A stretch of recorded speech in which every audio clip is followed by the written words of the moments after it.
Good afternoon. The first Commonwealth Games were held in Hamilton, Canada back in 1930.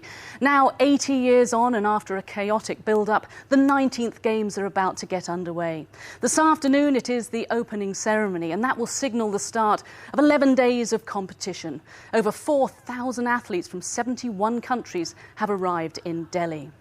It is the first time that India has hosted the Games and only the second time ever in Asia. And the city of Delhi is keen to highlight its heritage and its culture and to continue the theme that these are the friendly Games.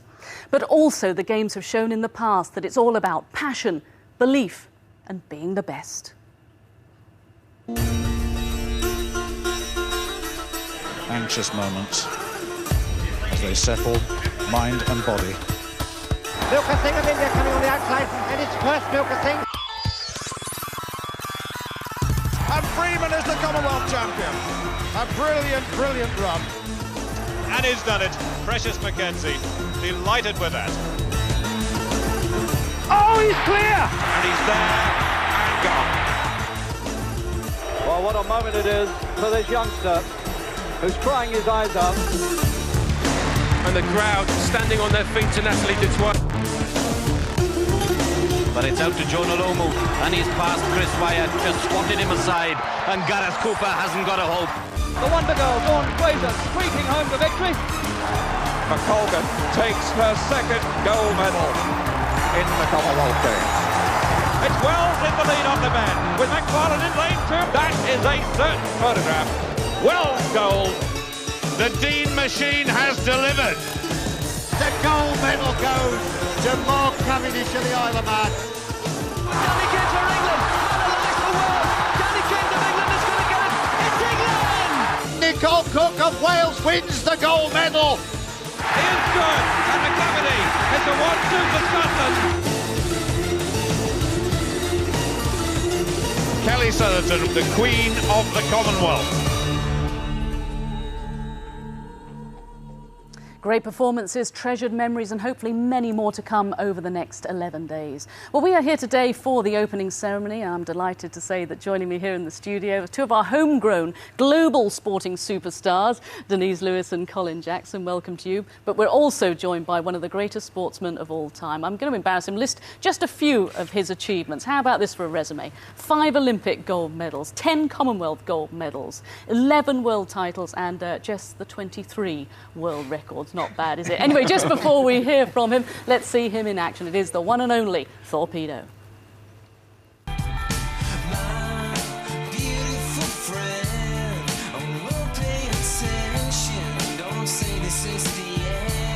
The youngest world champion ever.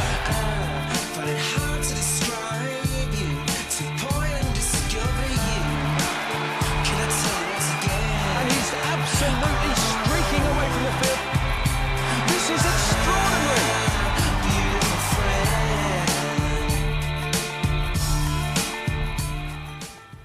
Well, as I say, what a resume. Tough to ever pick a favourite, isn't it, out of all of that? It is. It's quite funny looking back at Commonwealth Games and, so many fond memories, from great results and, trying to pick them apart and look at which is the favourite. It's quite difficult. I actually think my favourite is I missed a world record by 1/100th of a second in 1998, which I think, for me, that's probably my fondest memory, not for, the most positive of reasons, but it was the motivating factor for me to then go on and, then have really successful years to follow. How tough was it to stay at the top? I always wonder, how much do you put it down to talent, how much down to physical ability, and how much down to the mental strength? I've never met anyone who's been successful in sport that, hasn't worked hard. There's some people that have more natural ability than others, but it's the combination of the two. And I think for myself, I was very much, it was mostly all to do with what was in my head. how I went about what I had to do, how I delivered the results that I wanted to have. And also, I mean, you guys as well. I mean, as I say, staying at the top, the expectation from home fans, it's immense. It was pretty intense, and I think the excitement of the Commonwealth Games kind of drew the best out of us as well. And it was a thoroughly joyful occasion. It was a true celebration of sport, and I think that's why we always loved taking part and getting into it and really dealing with that pressure and try to deal with it well. Yeah, because...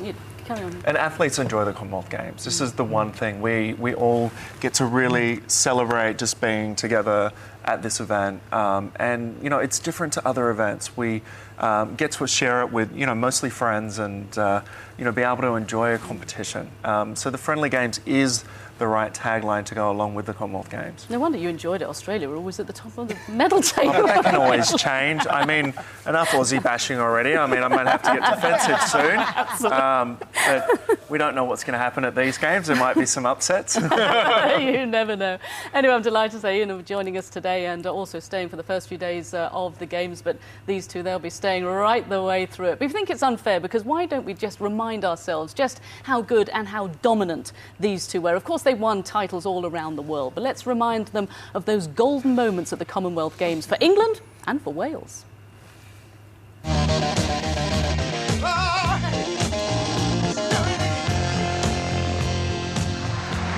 Commonwealth record to the peerless Prince of Wales. She really caught one there. Everyone's a winner, baby, that's no lie. That's no lie. You never fail to satisfy.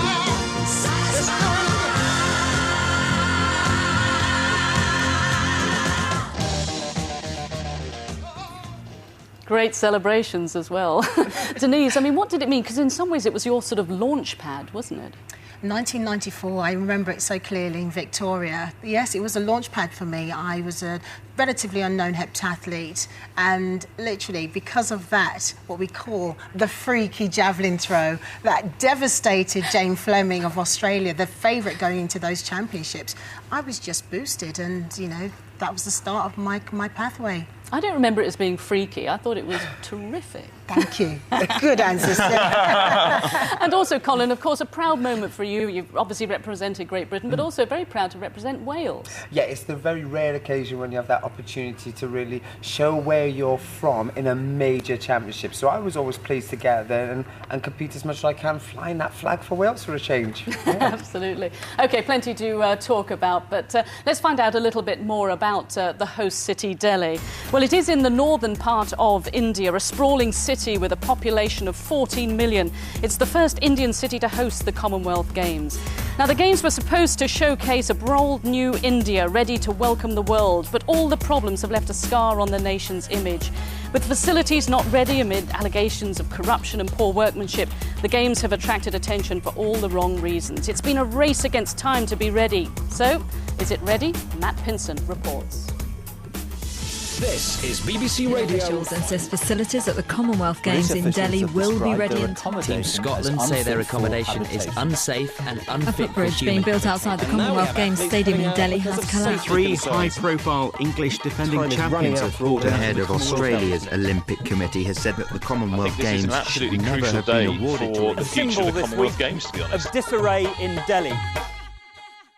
Much of the recent controversy has focused on the athletes' village, and with thousands of competitors to cater for, it doesn't matter how good your best apartments are if there are snakes and filth in the worst. 10 days ago, these photos taken in the Games village showed just how much work was left for the organisers and indeed for the visiting teams. Right from day one, we knew being in Delhi it's going to be amazingly exciting, but we also knew it would be a challenge. The big issue for us was as soon as we got here, things superficially looked good. And then as soon as the monsoons came, our towers we realised weren't watertight, flooding everywhere, mud. I mean, it's a beautiful village. You just have a look around and it's absolutely spectacular. But when the monsoons come, and they've been here for much, much longer than anybody expected, it's just put everybody behind. But a week is a long time in India, and whilst there are still rough edges, the village is proving a pleasant surprise. Since we've been here, been really impressed. It's been lovely, really. been more than up to standard, what we thought. It was much better than I expected, to be honest. The team that got here early have done a great job. Everybody had their ideas of what it might be like when we got here, but having actually arrived and settled into the village, it's actually really nice. What we've seen has been good, so we've missed the bad stuff, I think. It's almost 30 years since India hosted a big multi-sport event, and that inexperience has strained relationships between hosts and organisers. India is trying very hard to host the games well, and I think people ought to know that it's not that they're not interested in doing this well, they all want to do well. But sometimes the coordination of it and the attention to follow through is not as good as we would like. Up until a month ago, security was considered the biggest challenge for Delhi. And with 100,000 personnel deployed in the city, that suggests that it remains a priority. We're having a big event. It's a security concern anywhere in the world. And India is not unique, and of course it's a day by day, it never lets up, and you have to pay attention to it. The Commonwealth Games was supposed to be a celebration of all things Indian. The problem is that inviting the world in, well, it can be a tricky business. You weren't worried last week with some of the problems, the village, the bridge? Excuse me, we are not worried. Only media was worried about that. Media plays a kind of, you can say devil's role as well, focusing more on where we have not delivered, but we need to also look at things where we have actually delivered. As an Indian, it makes me proud, not only as a Delhi resident, but as an Indian, I'm very proud of the fact that we're being able to host this. If we fail, means next time there is no mega event, it can't be hosted in India. This is a one chance opportunity. This is the one chance, it's the last chance, and if we failure, then failure. It's certainly been a tough few weeks for the host city, and it's hard to find consensus about how well the preparations have gone. But everyone agrees the games themselves must go well. Indian national pride is at stake.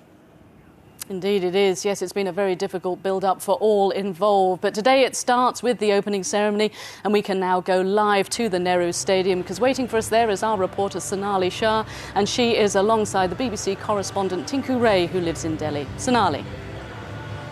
Hi there, Sue. Welcome to a fairly full, but got to say, not totally packed stadium. Tinku and I have been sensing more of a sense of anticipation from the crowd rather than excitement about the biggest show that India is ever going to put on. Not long to go, of course, but let's rewind a bit. How did we get here? It's been 7 years since Delhi won the bid to host the Commonwealth Games.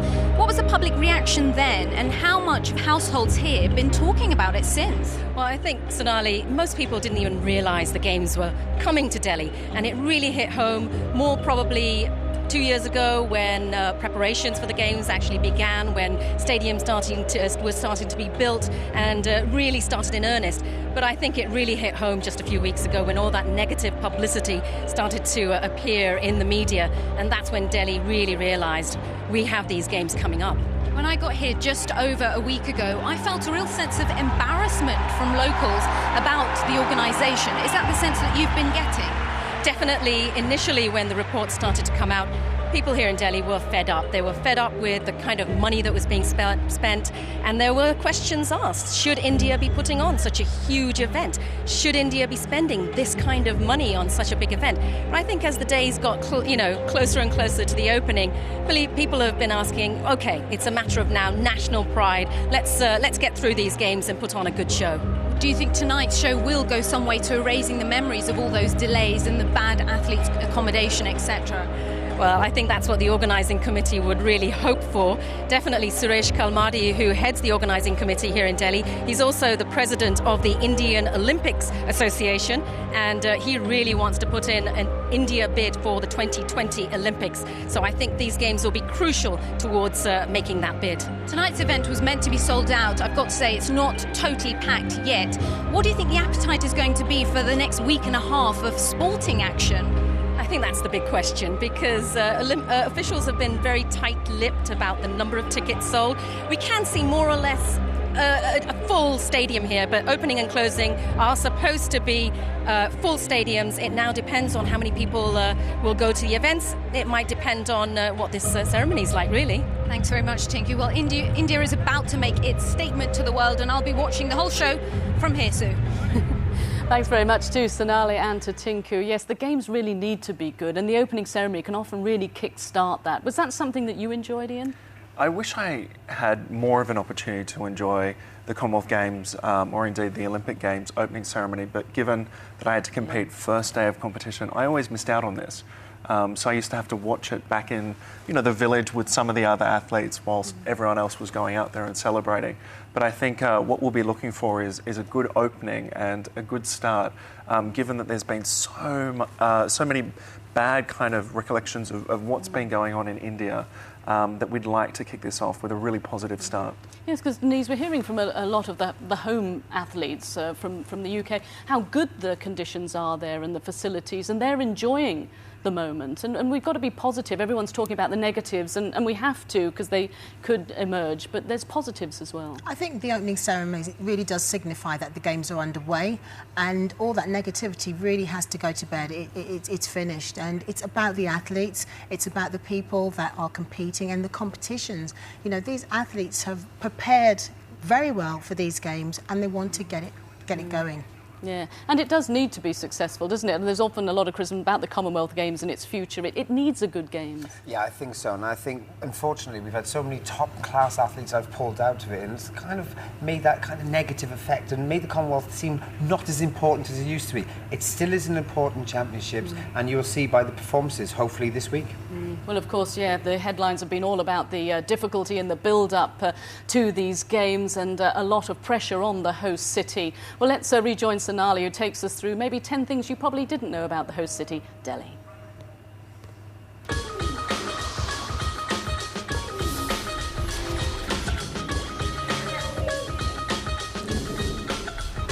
Delhi is effectively several cities in one. The heart and lungs of the capital is New Delhi, which was designed by British architect Edwin Lutyens.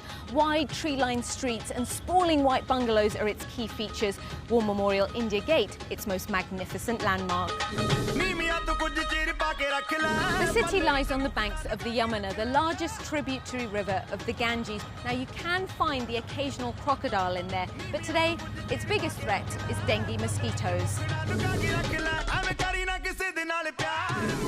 With a population of more than 16 million and more vehicles on the roads here than in Mumbai, Chennai and Calcutta combined, Delhi claims to be one of the greenest capitals in the world, with more than 20% of the city under forest and tree cover. Because Delhi has been the capital of several dynasties and empires down the ages, it's got more monuments belonging to different periods of history than any other Indian city. This is one of 1,300 of them. One of Delhi's most popular tourist attractions is Humayun's tomb, the mausoleum for the second Mughal emperor of India. Its mix of Persian architecture and indigenous building styles is said to have inspired the mighty Taj Mahal. Barack Obama carried a tiny charm of the Hindu god Hanuman for luck during his presidential campaign.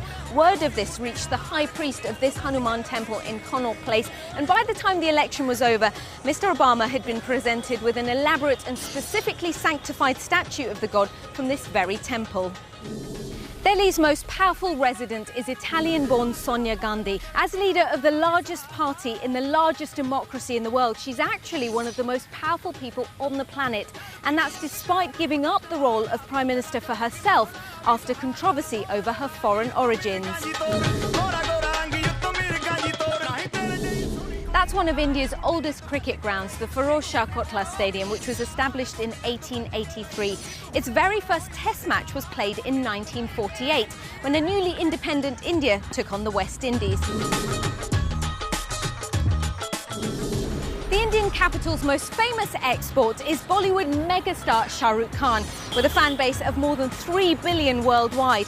He's the global movie industry's most successful name.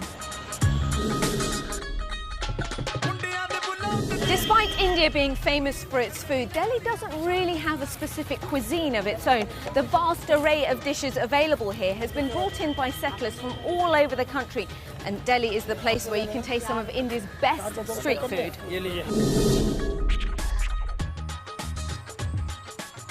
Making me very hungry there, but wonderful scenes, and I'm sure we'll get to know a lot more about the host city Delhi and indeed its people. But this afternoon it's all about the opening ceremony at the Nehru Stadium there, and Prince Charles, seen here arriving at the stadium. He's representing Her Majesty the Queen, the head of the Commonwealth, who can't be there. He will officially open the games. He is arriving there alongside the Duchess of Cornwall. So Prince Charles, along with the President of India, will be overseeing many of the ceremonies, what we'll see over the next few hours. So the opening ceremony just a few minutes away, about 10 minutes away, but Colin, you touched on it there a little bit about some of the stars who aren't going to be here, and particularly Usain Bolt. It's a big blow that he's chosen, in fact, quite a few of the Jamaicans not to come.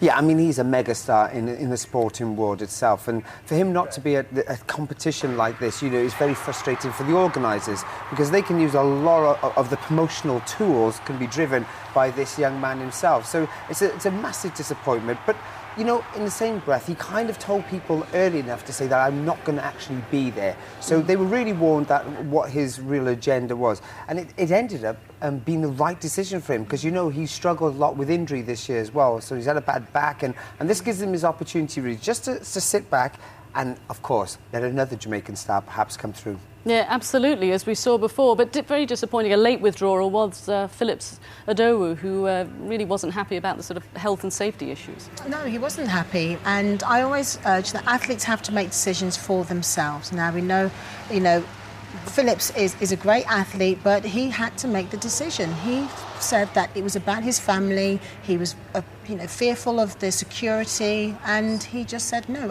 I'm not into that. I would say that athletes like to compete. They ought to compete. I mean, I tried not to miss any competitions where possible, and you know, you can go on to regret these decisions later on in your career, that you train all these years to compete. That's what you ought to do. Well, absolutely. But although the Games have been hit by sort of big-name withdrawals and also the negative headlines, for the athletes who do go to Delhi, this is their moment to shine, because regardless of who's there, this is the competition is as fierce as ever, and the intensity of trying to get that gold is as intense as ever as well. So who will be the stars that we'll remember from Delhi 2010? Well, here's a few to look out for.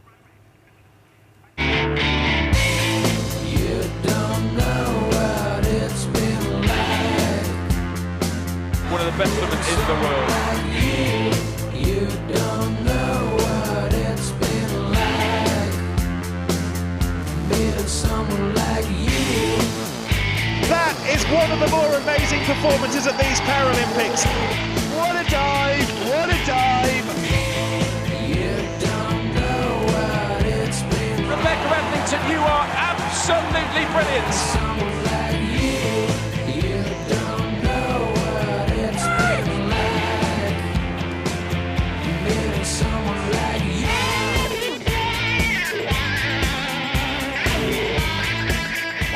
What a belter.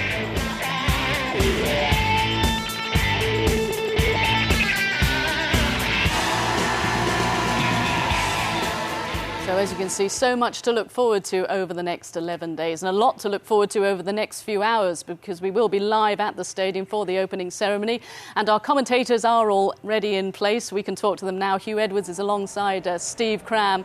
Hugh, I'll start with you first. I mean, Sonali said not necessarily full just yet, but we're obviously looking forward to that. What can we expect? We're all sort of hoping for a bit of Bollywood. What can you tell us? Well, let's start with the positives. You can't fault the welcome. You can't fault the energy or the enthusiasm. It's all here.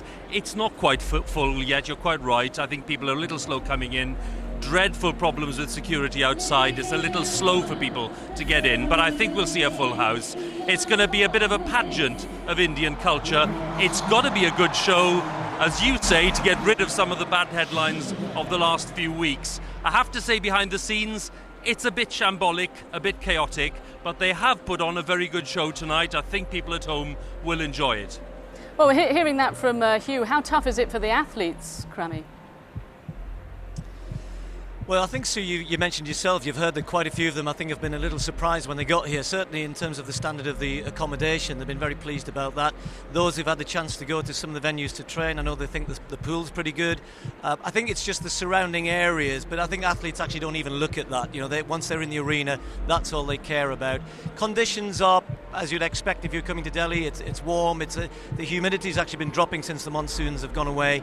So I don't think there are any surprises for the athletes. I think for most of them, they just want to get on with it. And let's not forget, actually, there's a lot of home country athletes not here yet.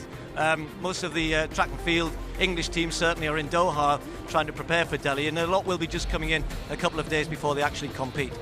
Okay, Steve, Hugh, thank you very much. We'll be back with you very shortly. And Steve, in fact, the Commonwealth Games was a launch pad for his career as well, just as it was for Denise. In fact, winning the Commonwealth gold really is a dream for every athlete. But as far as the host nation is concerned, India, this could be a life-changing experience, because in India, sports stars are megastars. So who will be able to deal with that pressure and extra expectation? These are the ones we'll be looking out for.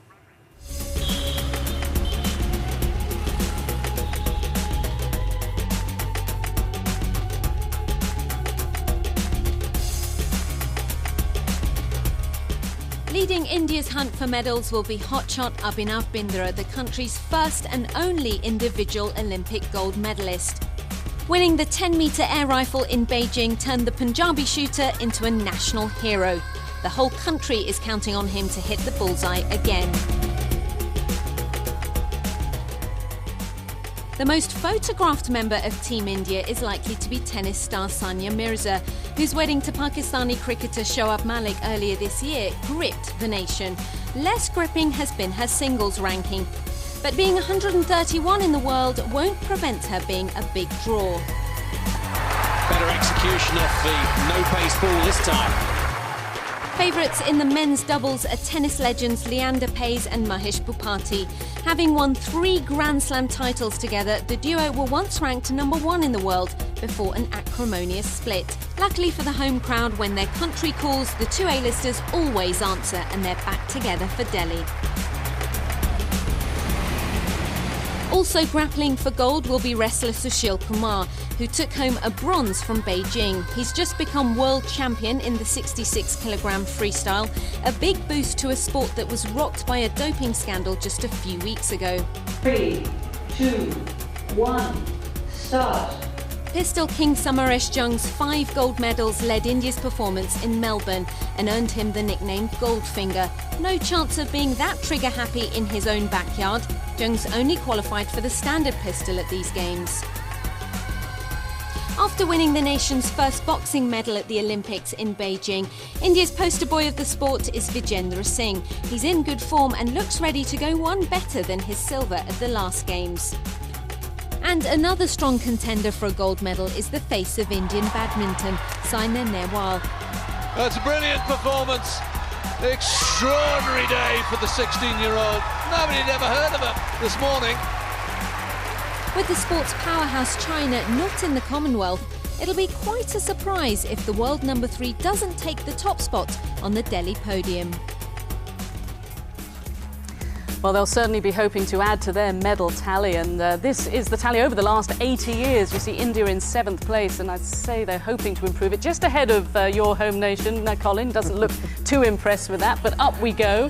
England is in 2nd place, and Australia top the medal table. And Ian, you didn't even know that. I didn't know. I assumed. I actually assumed that we may have been in 2nd place, but I'm quite smug that we're winning now.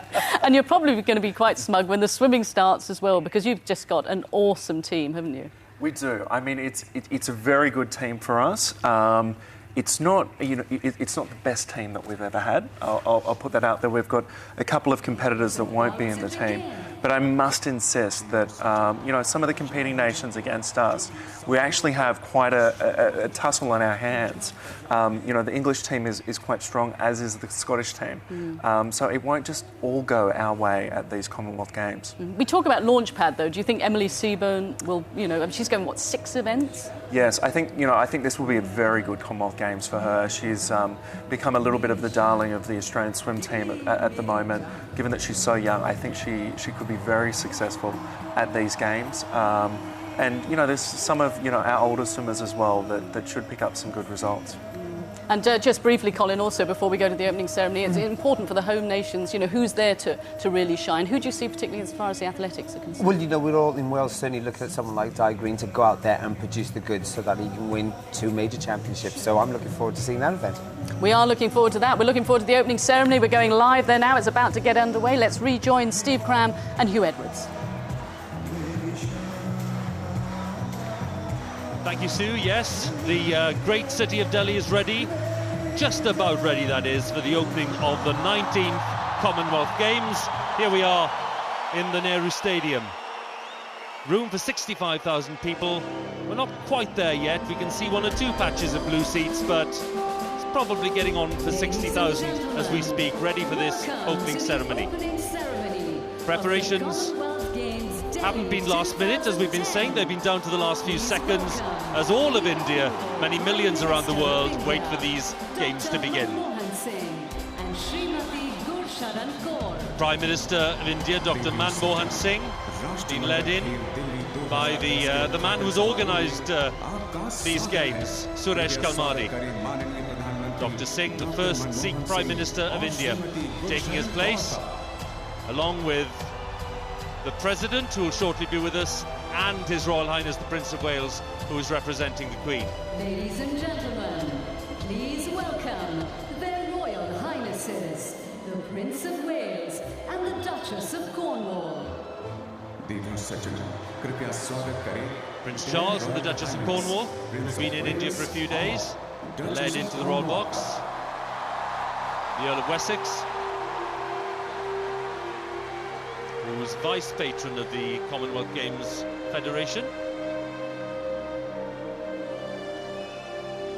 Prince, of course, will undertake the central duty this evening, which is to declare the games open.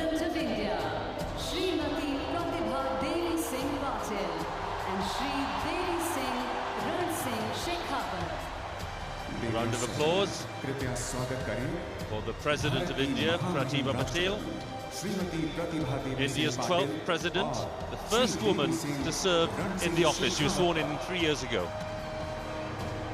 The President will share the opening duties with the Prince of Wales. The Prince will declare the games open. The President will urge the athletes to get on with the competition. And now, ladies and gentlemen, please stand for the national anthem. देवी और सज्जनों, कृपया राष्ट्रीय गान के लिए खड़े हो जाएं।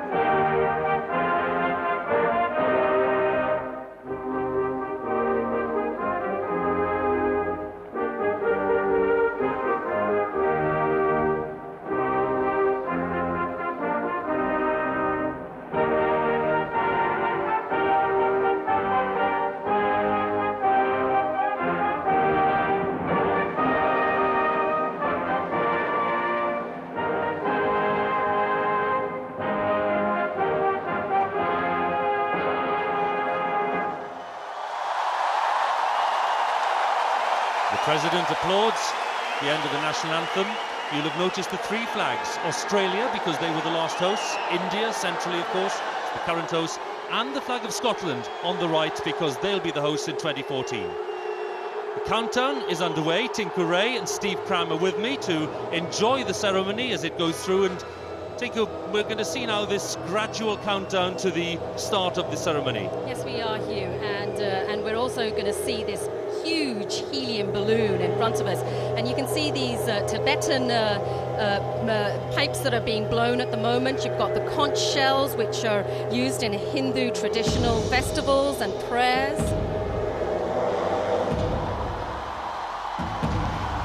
Well, now the crowd, Hugh, finally coming alive, and they're in for a real show here. Sit back and enjoy.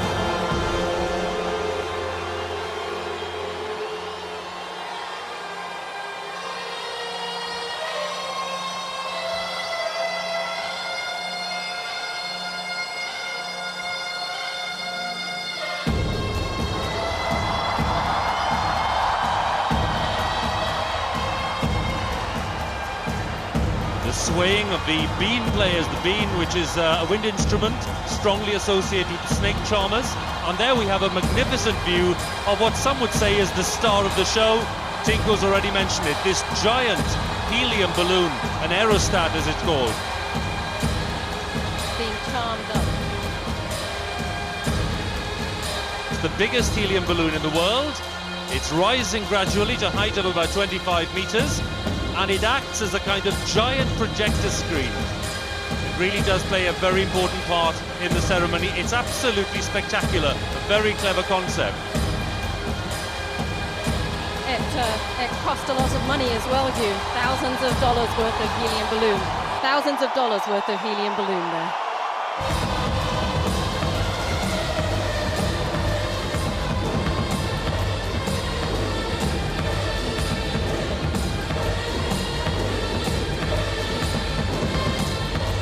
Now we're seeing the rising of Rajasthani puppets. This is the northern state of Rajasthan. It's a desert state. These are synonymous from that state.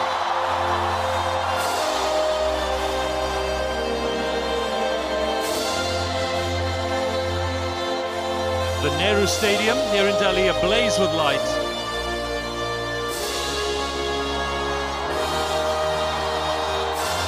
There'll be some spectacular displays of fireworks during the evening.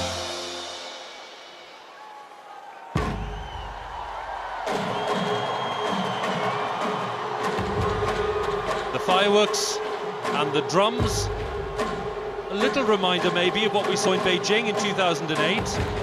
So far fewer drummers here, several hundred of them, but in Beijing, of course, there were thousands of drummers to beat that initial countdown.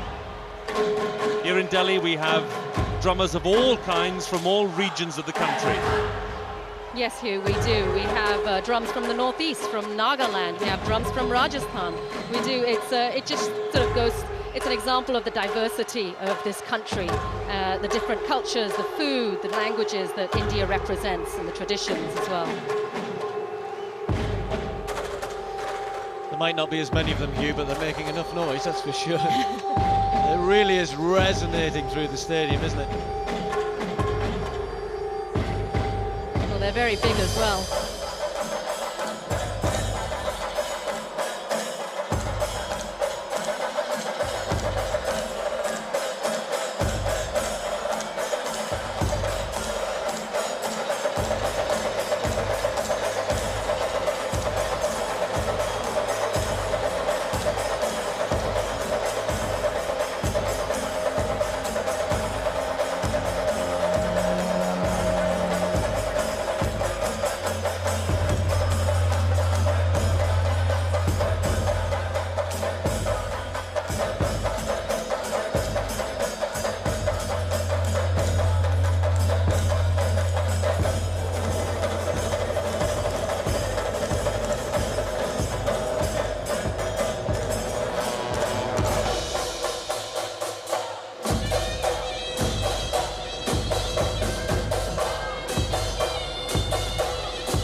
You here that these drummers who are coming out are all from indigenous peoples in this country.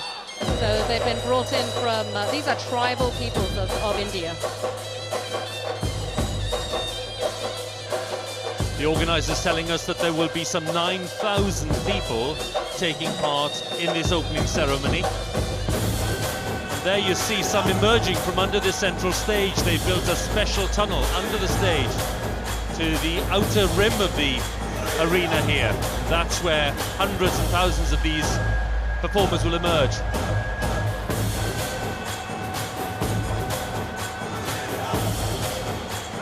Well, when you're designing new stadia now, Hugh, you have to always think, is this place going to be used for a big opening ceremony, a major games, of course, say for 2012. And when you said this underwent its reconstruction pretty much from when it was built in 1982, they had to think about this evening and of course the closing ceremony.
now, as the massive drummer sways and performs, just look there centre stage, because we're going to get a glimpse of one of the stars of the show, a little 7-year-old boy called Keshav, and he will perform his own solo on the drums in tandem with all the others.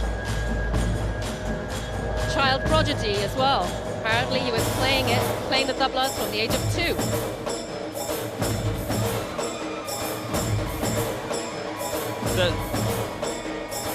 There he is, tiny little figure. There's 2 little drums. You can barely see him. There he is. Not overwhelmed by the situation at all.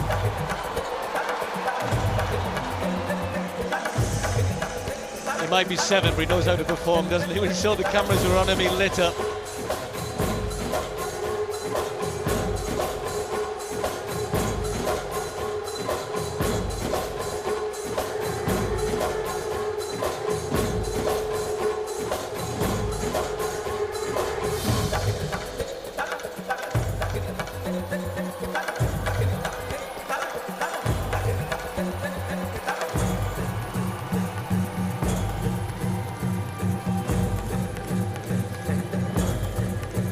As little Keshav leads the drum beat, you get a real sense, Tinku, of the extraordinary diversity, the richness of culture that makes up India's strong national identity. Yes, that definitely. identity of being Indian is strong and uncompromising and clear, but it encompasses an extraordinary range. Yes, Hugh, and you can see it if you just look at the faces of the people down there on the stage and who are playing the drums, the features, the drums that they're playing, the costumes that they're wearing, and everything. India is so diverse and rich, and it's all reflected here.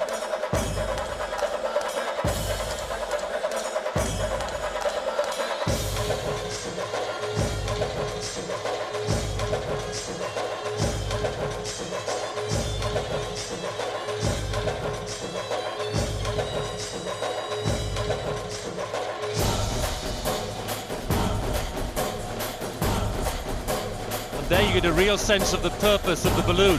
All the images being projected, matching and complementing the display.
Terrific start here at the Nehru Stadium in Delhi, the opening ceremony of the Commonwealth Games.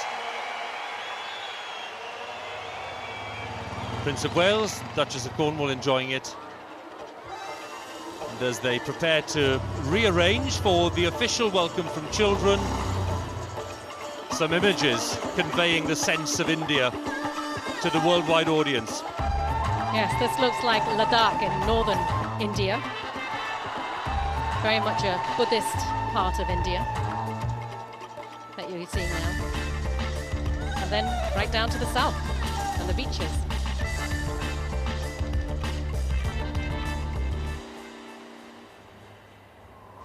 Starkness of the north again. And the mountains, the Himalayas, of course. Buddhist stupas.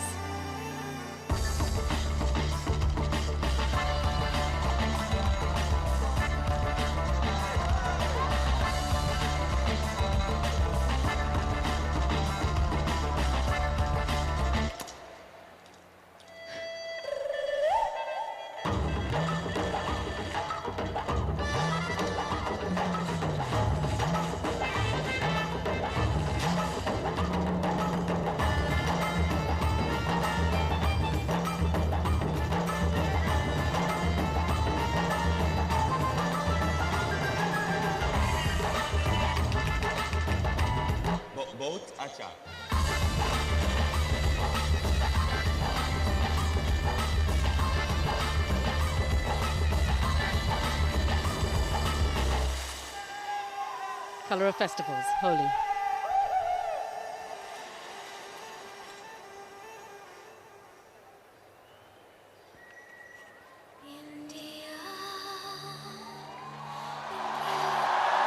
The endless possibilities of Indian life, the endless and rich variety, such a broad canvas of colour and light and sound. Back to the Nehru Stadium here in Delhi as this Commonwealth Games opening ceremony continues with Swagatam, which I'm told, Tinku, means welcome. Welcome, yes, Hugh. There are many ways to say welcome here in India, and I think that's the impression people here definitely want to give. I think, Hugh, that's the one thing which I think all of us have felt, is that there has been a real welcome for everybody here, media, athletes, etc. And those pictures we've just seen of India, I think one of the great shames might be that people don't go out because they've had that fear that's been almost instilled in them coming to the games, and of course some haven't come. That's a real shame if that's the case. Bharat में हरिहरन और दिल्ली के विभिन्न स्कूली बच्चों द्वारा प्रस्तुत स्वागतम. So it's the turn of the school children, a very big group among the 9,000 people taking part today. Their task to welcome the world. Swagatam, as I was saying, or Namaste, the traditional Hindi greeting. That's the theme for this display. Children making the shape of two hands held together in the traditional greeting. We can see it there, the Namaskar. And there are also the bangles. Those hoops represent the bangles on the wrists of women. And you can see how the palms. This is Hariharan. He's a traditional classical singer here in India, well known, well renowned.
And a glimpse there on the balloon of the word welcome in the 18 official languages of India.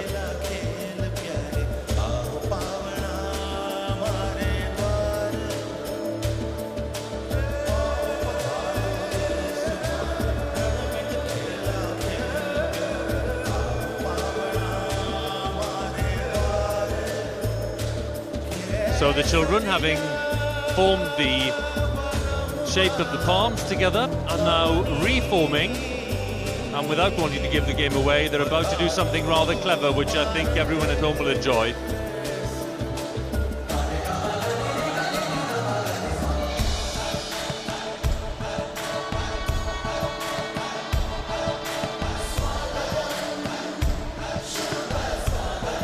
Vast areas of cloth are being brought on.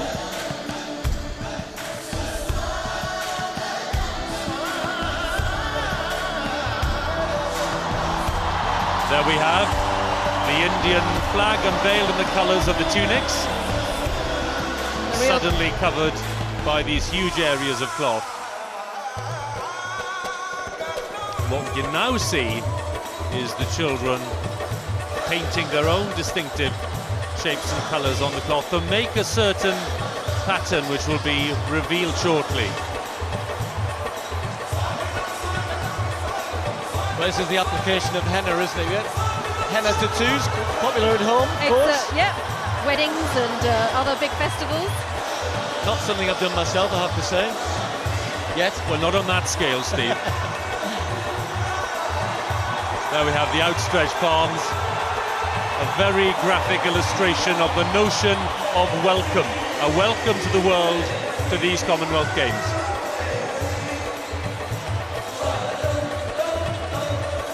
Definitely got the crowd going now.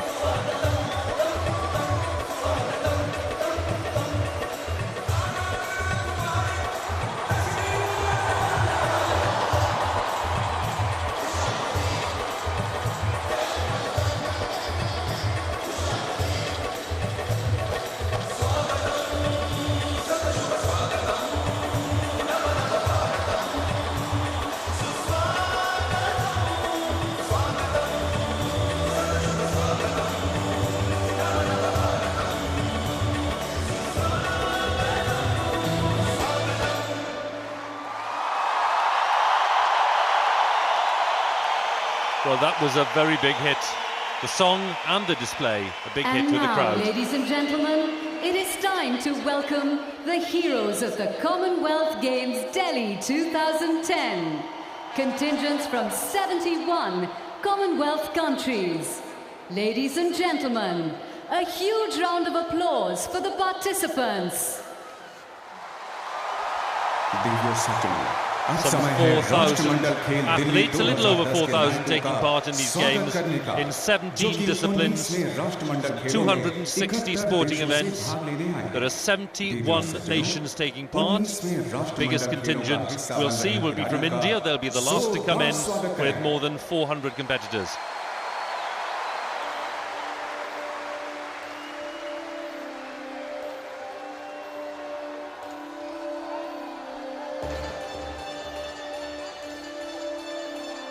Over the last year or two, Hugh, there's been one or two stories about countries wanting to not take part.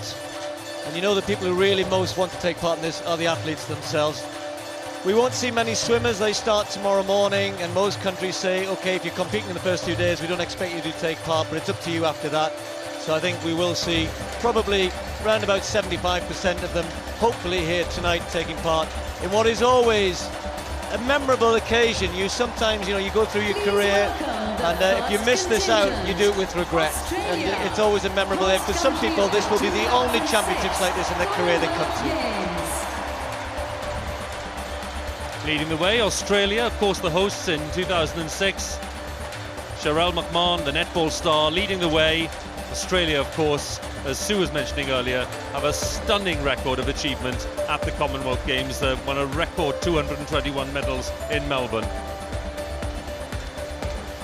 Well, they've brought a very strong swimming team, and there's not many of them going to be out there. As I've said, they'll be competing starting tomorrow morning. in the pool. Very strong athletics team as well. In fact, most of them were still in the northeast of England until recently. They flew out from Newcastle, which is Newcastle in the northeast of England. They've been competing there. The likes of Steve Hooker, their Olympic pole vault champion, and Sally Pearson. She'll be looking for gold in the 100 hurdles. Australia should do well in track and field.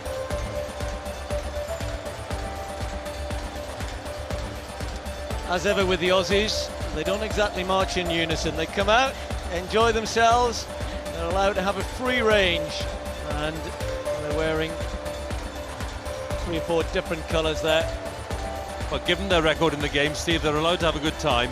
I've been totting up the medals, 1,894 medals in the history of the games, which is the best performance of all, easily.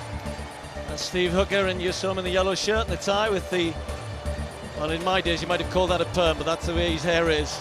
He has been in the best of form this year, the Olympic pole vault champion, but I'm pretty sure that he'll be the favourite for the gold in the pole vault. Following Australia, Anguilla, the British Overseas Territory in the Caribbean, population of just 15,000, and they're led by the cyclist Ronnie Bryan. They first competed in the Commonwealth Games as recently as 1998. Each of the women, you'll notice, who are carrying the names of the countries are wearing traditional Indian dress. The first one was in a sari and the second one is in a Kashmiri sarwani. And now, our guests from the Caribbean, Antigua and Barbuda. And many of these countries, such as Antigua and Anguilla, we just saw before, who've never won medals at the Commonwealth Games, would have a real opportunity here because of, in particular in some of the sports, and I think track and field very much for the Caribbean nations, huge opportunities. James Grayman, you can see there, will be taking part, and they certainly will be hoping they can pick up a couple of medals. I'm not sure he will in the high jump, he's the national record holder, but he's got a chance.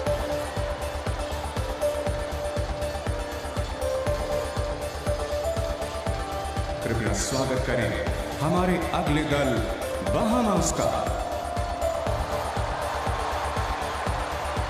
In come the Bahamas. They gained independence from Britain back in 1973. They're very strong in track and field.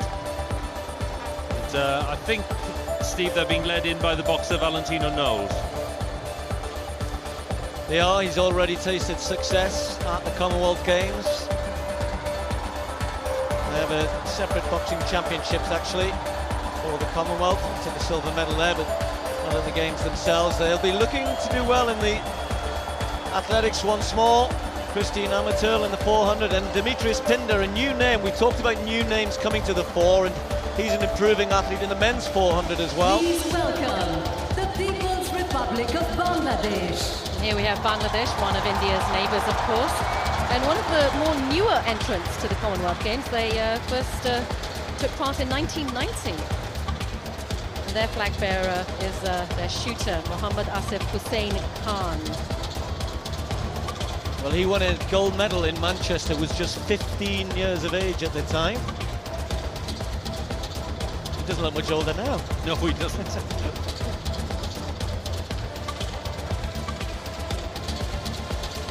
Relations between India and Bangladesh have always more or less been good. Up and down, but pretty much good. Since India helped Bangladesh to gain independence back in 1971 from Pakistan. देवी और सज्जनों, कृपया स्वागत करें Barbados का।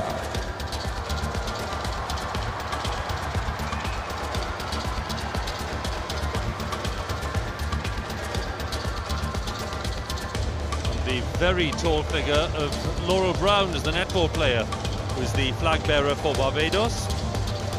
Of course, netball not in the Olympic Games. This is a massive championships for netballers around the world, and it'll be a tight competition, probably in the end between Australia and New Zealand. It often is. The Silver Ferns, will be seeing them later on. But, Barbados hoping to do well. Is Belize.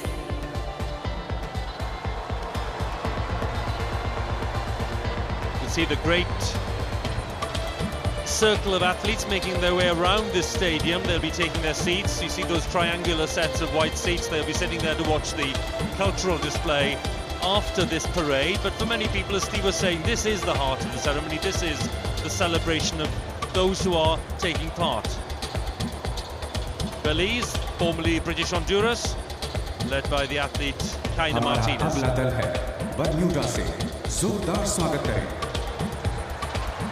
The British territory of Bermuda haven't won any medals at the last 2 games. The only gold was in the high jump back in 1990. They're being led in by a swimmer, Kira Aitken.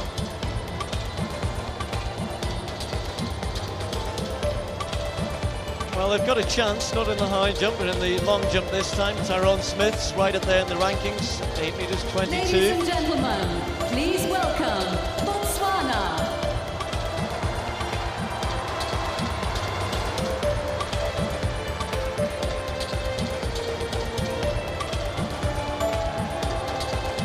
Very striking blue, black and white flag of Botswana, the republic, the landlocked republic in southern Africa.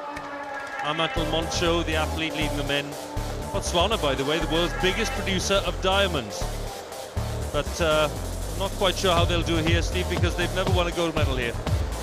Well, the lady carrying the flag may well start as the favourite in the 400 metres. She's had a great year this year. She's looked as though her career was kind of going in the opposite direction, has come back this year on a couple of big meets on the world circuit.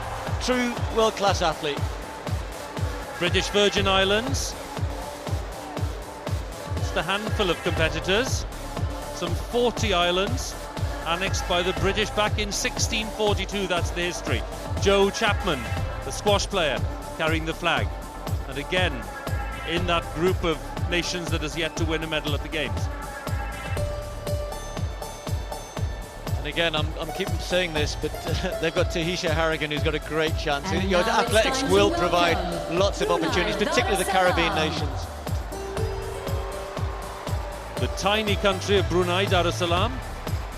Small population, but a very lavish standard of living, thanks to huge reserves of oil and gas. No medals on their slate either yet. Ampuana had one of the bowls team is the flag bearer.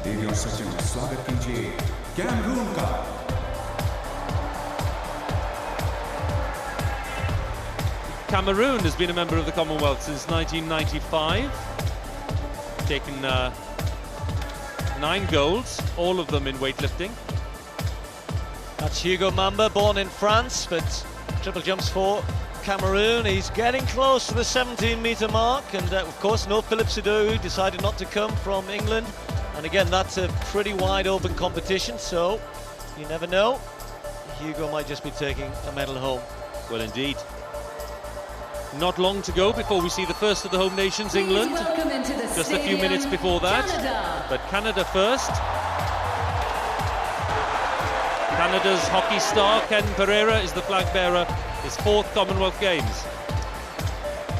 I think Ken was so proud to be chosen. His parents were born in India. He was born in Canada, and he said it's a very proud day for him and his family. And good luck, Ken. He says, I want to promote hockey off the ice. Well, you know, back home in Canada, I'm afraid ice hockey does take precedence, but good luck with that one, Ken. He's been getting a lot of press here in India, obviously because of his ethnicity. A lot of good press, actually. Canadians, of course, a very, very proud record. Hosted first Games back in 1930. They've hosted the Games 4 times. And they have a remarkable record of achievement.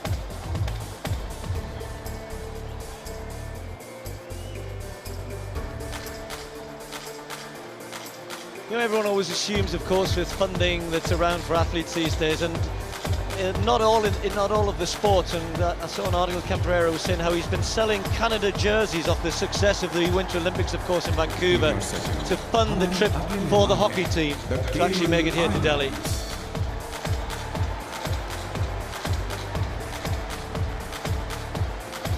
"17 athletes competing, small contingent from the Cayman Islands, led by the swimmer Sean Fraser. Their only medals so far in the Games are bronze in the men's high jump back in 2002.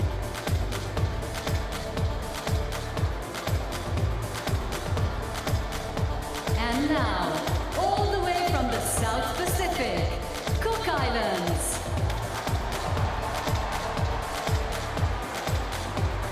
real taste of the South Pacific.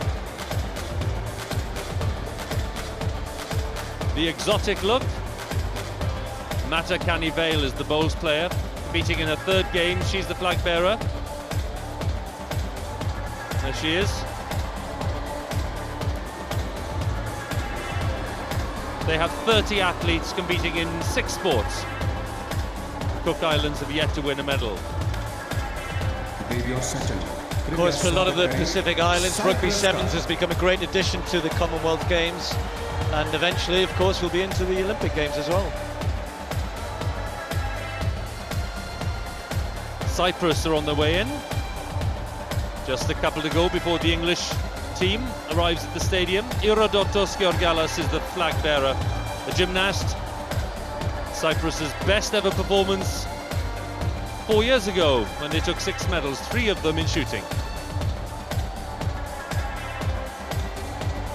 Please welcome into the stadium, Dominica.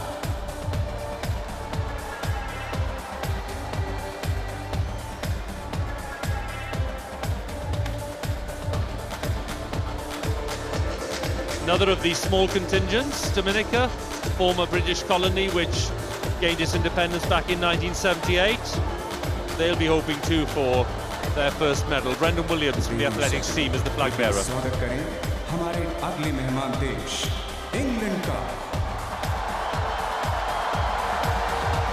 Well, that big cheer, you may have heard it, and you can see the flag there on the aerostat. The England team, one of the biggest contingents here, of course, and being warmly welcomed by this huge crowd in the Nehru Stadium. Nathan Robertson, he said this will be one of the proudest days of my sporting career. Our star badminton player will be going in the mixed doubles here with a new partner, of course, no Gail Ems anymore. Dan Wallock will be with him, but, waving the flag very, very proudly. And it's good to see so many of the English team turning out.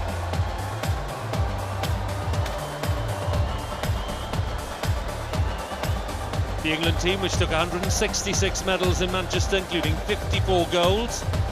And as we established at the start of this programme today, second only to Australia in the all-time medals table.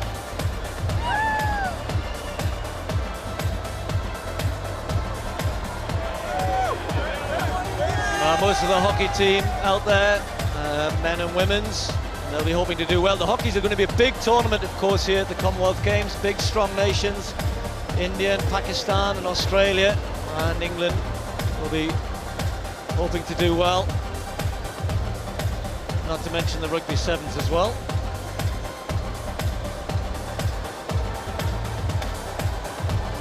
So the big England contingent representing the 363 athletes are well on their way now into this Nehru Stadium in Delhi, followed by the Falkland Islands. And in comparison, very, very small and modest team, led by Douglas Clark, the badminton player. Falklands, of course, comprising of as many as 700 islands in the South Atlantic. They've not granted any medals yet in their history of participation. And Doug's had a go at a few. He's had a go at the badminton. He's a good footballer as well. He's actually at Northumbria University now, Doug. And he's had a go at everything in his life, bricklaying. And he says, I just want to win a match for the Falkland Islands. That's all we can. Who can blame him? Ghana are on the way in. If people at home are wondering where Fiji is, which should be here, Fiji not here because it was suspended from the Commonwealth back in 2009 because of a lack of progress towards democracy. So no Fiji. Ghana's here, first country in colonial Africa to gain independence. Took 2 golds in 2006 in the long jump and the weightlifting. And they've got a really vivid, exotic and splendid outfit for these opening ceremonies. Costume, it's great. It looks just like a sari, almost. Gibraltar, population of just 31,000. Been at 13 games since 1958 in Cardiff. They'll be hoping for their first medal here. That's Colin Bensadon, who'll be taking part in the swimming. His 3rd Commonwealth Games. देवी और सचिन स्वागत करें Grenada का।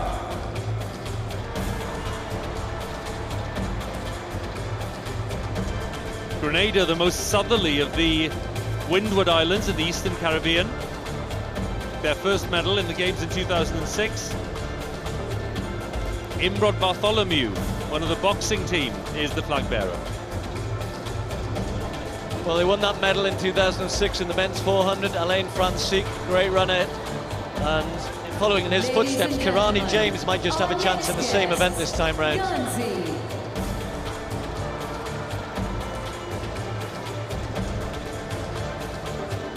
Well, I was in Guernsey recently, Hugh, and if anyone doesn't understand the importance of the Commonwealth Games to our Channel Islands, and of course we'll have Jersey coming up, we'll have the Isle of Man as well, not to mention Scotland, Wales, Northern Ireland.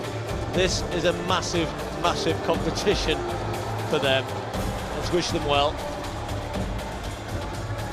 Peter Jory, competing in the full bore shooting. It's his third Games. By the way, his brother Adam is also in the team. He won a gold back in 1990, Guernsey, in the rapid fire pistol shooting. Guyana are now on their way into the stadium. Guyana, one of South America's poorest economies. They fielded the team here very proudly. Cleveland Ford is the flag bearer. Just won a single medal in 16 years of competing. A gold, however, it was a gold in the women's 400 metres back in 2002.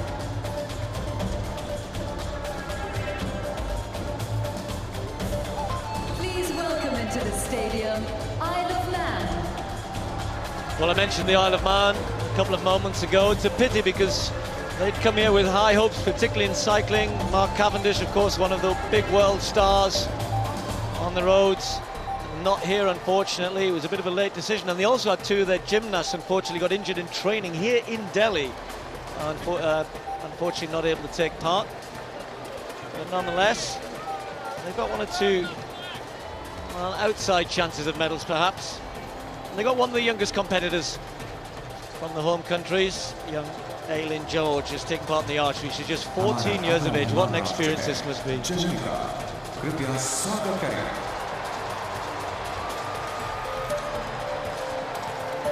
The Jamaican team in bright yellow, led by Simone Forbes, one of the netball players. Jamaica has won medals in all of the games it's entered. Of course, responsible for one very notable absence this year, Steve. Well, no Usain Bolt, and unfortunately not even Asafa Powell, who ran so well in Melbourne 2006. A lot of their big stars missing.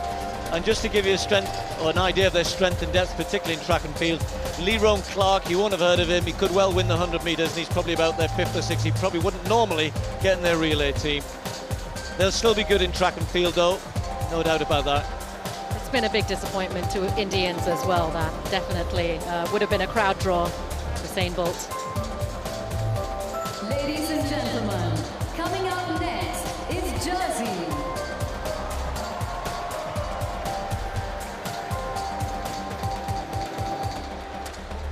The athletes from Jersey, led by Karina Bisson, member of the bowls team. And Karina is appearing in her 5th Games, which is quite an achievement.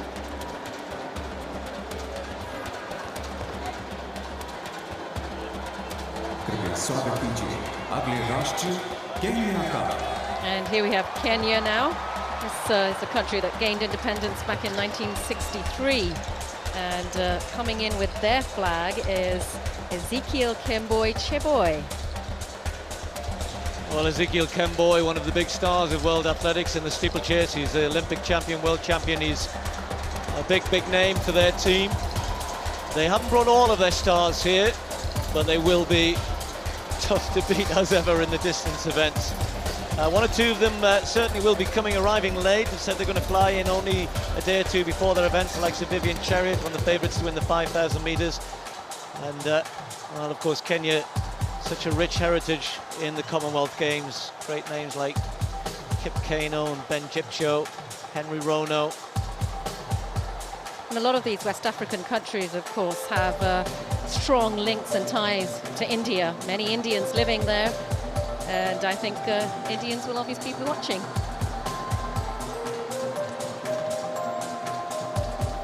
Ladies and gentlemen, please welcome Kiribati.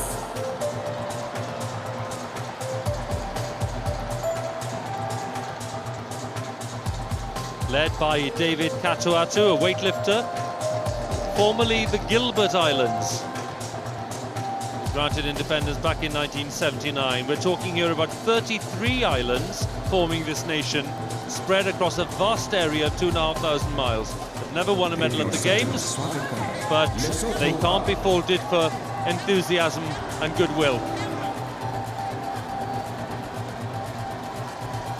They might not have won a medal, but I'd take one of their T-shirts. They're fun. Lesotho, a landlocked kingdom, another landlocked kingdom in southern Africa. We mentioned Botswana earlier. Magnificent national dress, Selwan Saweli, competing in athletics. I'll take one of those hands, thank you. Sorry, thank you. She's the African high jump champion this year. She had a great African championships. That's a competition which is growing and developing as well. Good hand.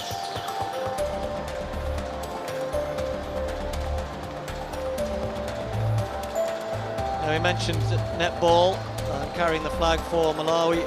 Mary Waya is a big star in the world of netball.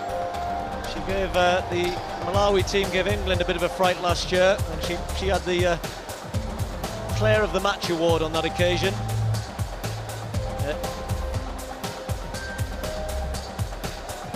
Just a little hold up, because rather unusually the athletes as they come in are walking around and they've been placed in the seats in the arena, those white seats you can see. Then there's just a little bit of a queue starting to develop.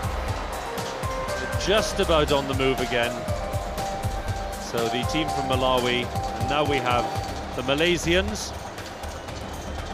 just taking a gentle pace into the stadium. Off they go, led by a bowls player, Siti Zalina Ahmed. She's aiming to be the first Malaysian to win 3 gold medals. Yet again, another country that has strong links with India, with a lot of Indians, ethnic Indians in Malaysia.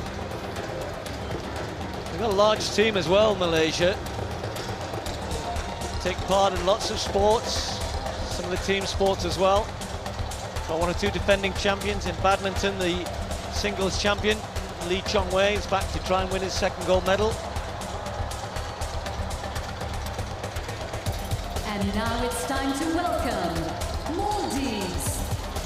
Another of South Asian countries, Maldives, a group of islands that is threatened by global warming, of course. They're very, very worried there, the president for sure. It's a small team here.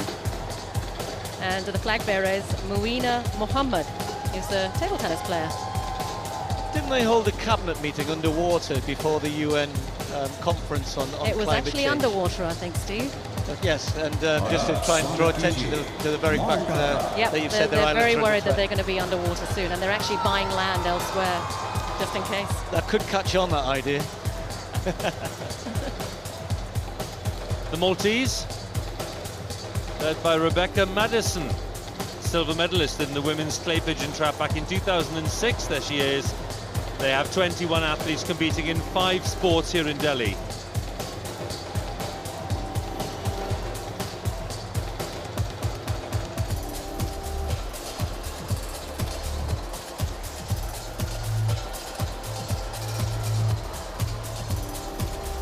Our next guests are Mauritius. Another Indian Ocean island, again with a lot of ethnic Indians who are from Mauritius, and I think a lot of our audience back in England will resonate with this island. There's flag bearer Ricardo Collin, who's a boxer, and there's a small team here of just 55 who are going to be competing in 7 sports. The beautiful island, I believe. I haven't been. Richard O'Cullen carrying the flag, light welterweight, went to the Olympics, reached the last 16s. He's a good boxer.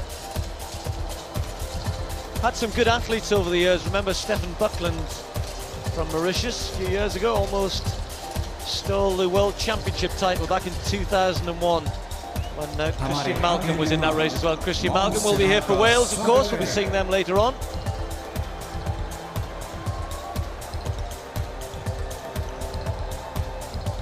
Three of the home teams still to come.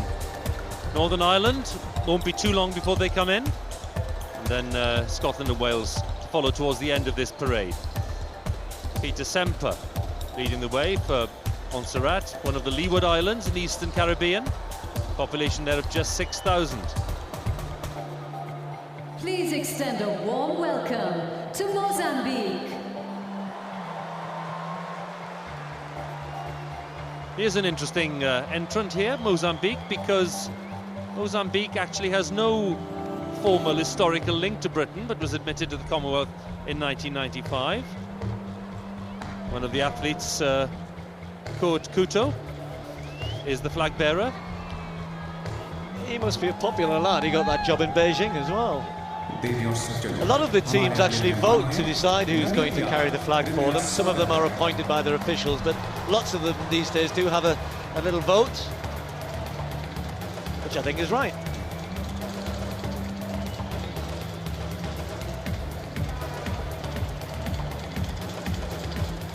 Well, Namibia?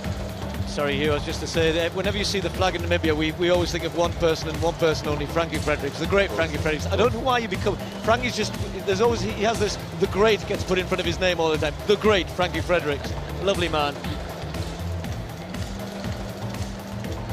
Oh, the drummers are back out. The boxer. Sorry. And as Tinku was saying... Oh, the drummers are coming back out again.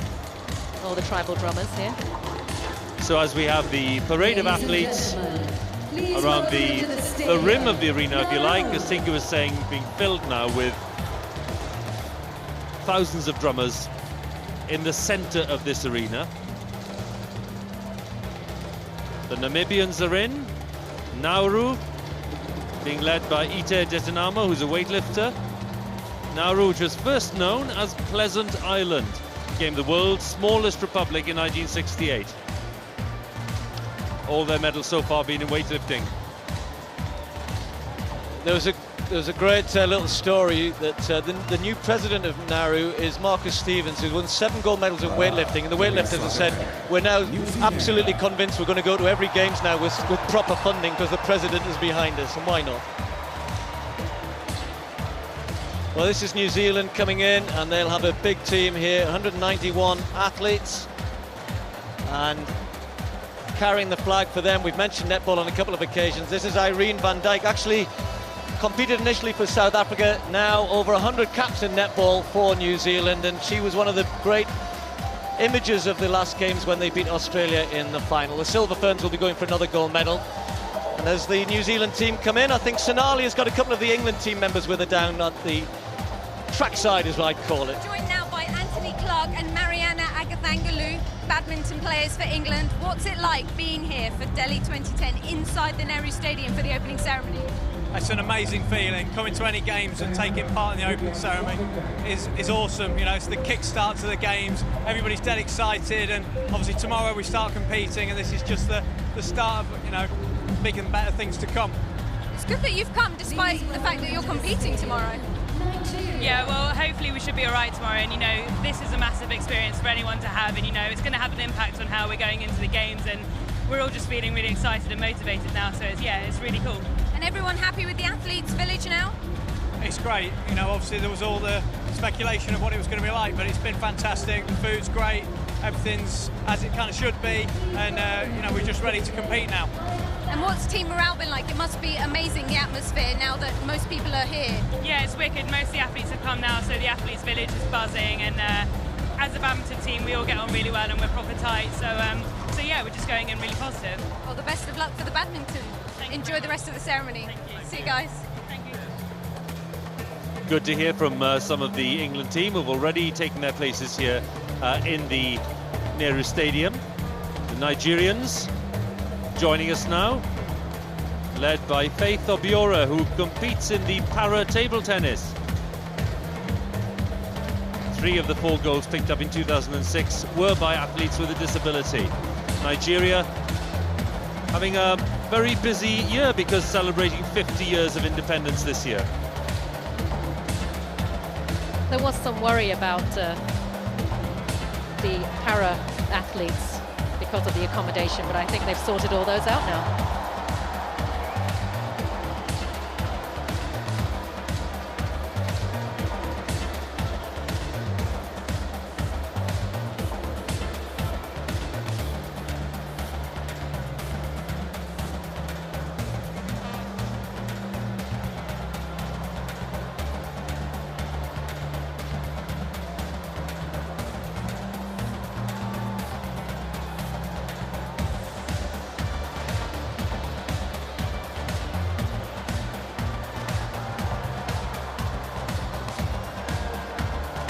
Just a few minutes to go before the athletes of Northern Ireland join us here in the stadium. Well, the parade now switches to a clockwise direction, and leading them is a small team from the South Pacific, Paradise Island, it says in front of me here, of Nui, and I'm sure it is. They have a very strong relationship with New Zealand, and they say their flag, that the yellow of the flag, represents the warmth of their relationship with New Zealand. Well, they competed for the first time just in 2002, so they're recent comers. Population, wait for this, of just 1,300 people in the South Pacific. Coming into the stadium now is our Gives you a decent chance of getting in the rugby team, though.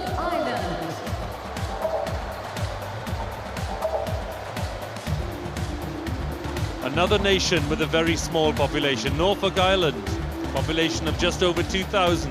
Their only medal so far in the games in 1994 in the ladies' bowls. Duncan Gray, the squash player who's been chosen to represent his small nation. Well, Duncan's 52, still playing squash. Good on you, Duncan. And he said last time he got a bye in the first round, and his second round match was actually televised, which he was very proud about. Northern Ireland Cup. Well, the Northern Ireland team, again, getting a great reception here. They come here with high hopes in quite a few sports, particularly in boxing, the likes of Paddy Barnes, carrying the flag for them. The wrestler, Mark Montgomery. Former judo player and switched to wrestling just 18 months ago. And again, a man who says this is the proudest moment of his sporting career thus far. The team, as Prince Charles looks on, includes David Calvert in the shooting. They'll be hoping that he can add to his medal tally. He's his 9th games, he's already won 4 goals. Well, here we have one of India's most bitter rivals, and listen to that crowd. Amazing. The Indians are obviously giving the Pakistan team a very, very warm welcome here. Pakistan, of course, was created during partition back in 1947 when the two nations were created, India and Pakistan. And they've come here. Their flag bearer is Sujauddin Malik, who's a weightlifter. And he won Pakistan's only gold back in Melbourne. So they seem like a very happy crowd. They seem like they're very happy to be here. Well, rather interestingly, Amir Khan's younger brother is going to be boxing for Pakistan. Harur Khan, he's from Bolton, but he's taken the chance to compete for Pakistan here, and said he's very much looking forward to it. Will turn pro pretty much after these Commonwealth Games, particularly if he does well. Pakistan, followed by Papua New Guinea. They say it's the world's most diverse country linguistically, with 700 native languages and dialects. Barbara Stubbings, a squash player, has been chosen by Papua New Guinea as their flag bearer. Took a gold medal in 2006, Ryan Peeney in the men's 100 metres butterfly.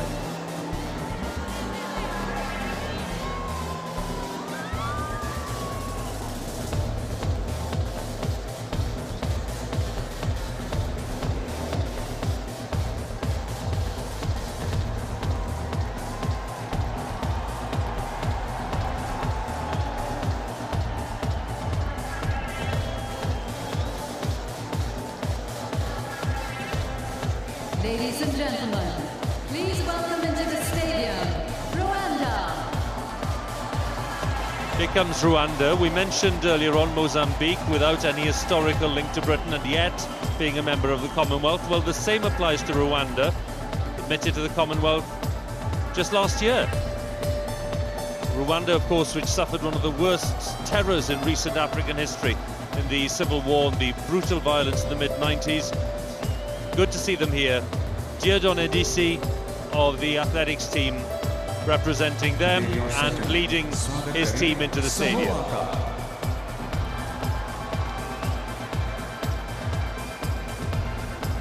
Followed by Samoa, which means Sacred Centre, used to be Western Samoa. Their only medal so far in 2006 was a bronze in the boxing. But Ele Opelogi, the weightlifter, is currently ranked #1 in the Commonwealth.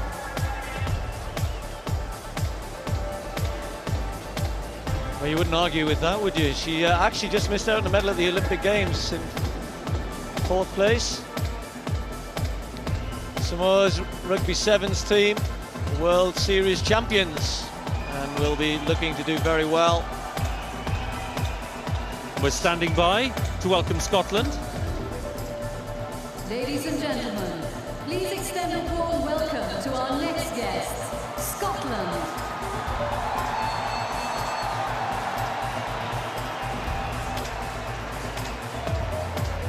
Well, Scotland had a stupendous Commonwealth Games in Melbourne in 2006, really exceeded all expectations, and they'll be hoping to continue that on. Ross Edgar, of course, one of Great Britain's top cyclists, will be hoping that he can win gold for Scotland in track cycling, silver medalist at the Olympics, and they've got so many medal hopes. They did particularly well in swimming last time round.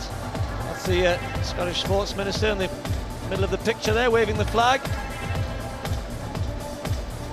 And on the track as well, they could well pick up 1 or 2. Lee McConnell going in the 400 metres. Hayley Child in 400 hurdles. And of course the great Willie Wood. Let's not forget Willie Wood in the bowls. 72 years of age. Go on, Willie. So the Scots are safely into the stadium. Very big Commonwealth Games for them, looking ahead to 2014 when they will host. Seychelles. Steve Malcouzan, the badminton player, is their flag carrier. First competed in the Commonwealth Games in 1990. And now, they've taken 5 medals so far.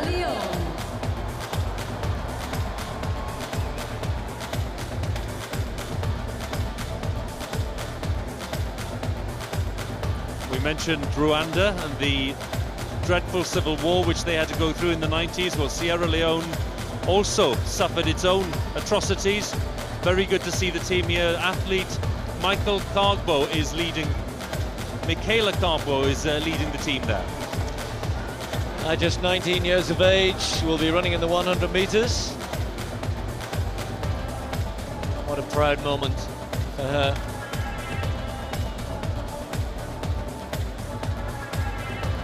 हमारे अगले मेहमान देश Singapore का स्वागत करें.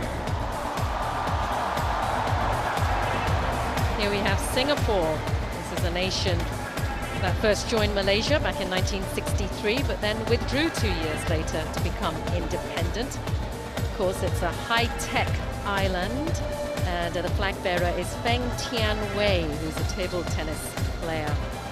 And she's also Singapore Sportswoman of the Year. So I'm guessing they've won more than 75% of total medals at the last 2 games. That's amazing, Steve. Yeah, she was born in China, but I was actually in Singapore. I went popped down there between the Olympics and the Paralympics, and I was there when they returned back to the airport. It was absolutely incredible. What a reception they received.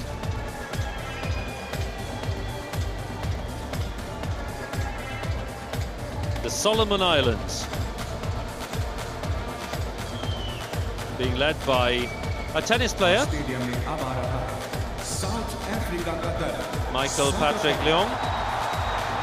They've never won a medal yet. And now we have mighty South Africa. Well, the South African team maybe not quite as big as we might have expected, around 150 competitors or so. Certainly some of their track and field athletes not here. Cameron van der Berg, who will be swimming, starting, of course, tomorrow. He's carrying the flag, but their big star in the pool, of course, is Roland Schumann. Watch out for him in the 50-metre freestyle, hoping to make it 3 in a row. Well, as the South Africans go through, I think Sonali has got a couple of members of the Jersey shooting team with her. We've got 2 of Jersey's shooters here, Daniel Richardson and Bruce Hallward. How are you enjoying the show so far? It's fantastic at the moment, just awesome. What's it like coming out for Jersey to Delhi 2010? It's been absolutely fantastic, to be honest. All the stuff that was in the press beforehand has turned out to be, well, not really. We're all having an absolutely fantastic time, and this is just, you know, beyond our wildest dreams, really. It's absolutely brilliant. And you're looking forward to competing out here, presumably? Can't wait. We've been waiting for a while, looking forward to it, and can't wait for competition day next week. How much of the home nation's athletes have been mingling in the athletes' village, or is there a bit of rivalry between you all? Well, shooting's quite a small sport, so the shooters tend to know each other anyway. So we have, to that extent, been mingling a little bit with each other, and with Guernsey, a nation also in the Channel Islands that we know well and have a kind of interesting rivalry with. As for some of the bigger nations, obviously everybody's taking everything quite seriously, and so mingling hasn't really started outside of individual sports yet, really. Up till tonight, there's really been quite a tense atmosphere against some of the athletes. They're really getting quite psyched up for the events. You can see some of them just letting their shoulders go tonight, enjoying themselves a bit. You know, there's a bit of inter-island rivalry as well between Jersey and Guernsey.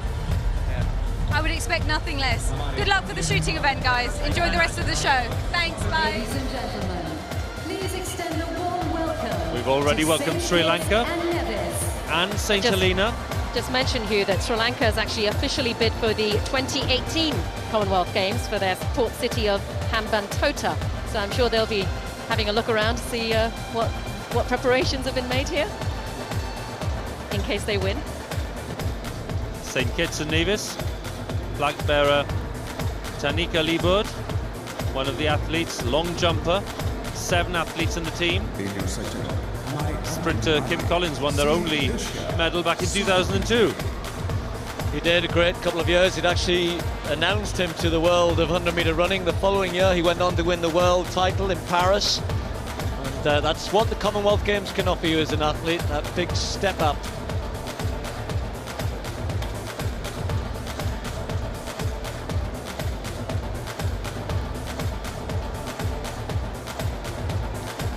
Another athlete, Laverne Spencer, ranked #1 in the world. Oh, sorry, ranked #1 in the Commonwealth, of course, coming into these games in the high jump. 198 this year, and well, she could take a gold medal for them.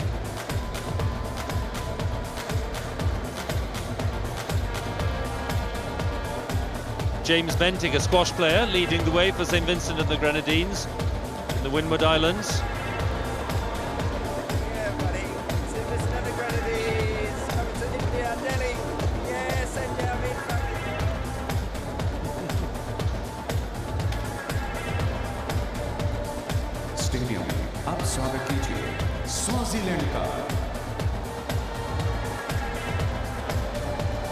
It's the turn of Swaziland to come and join the show and the ceremony.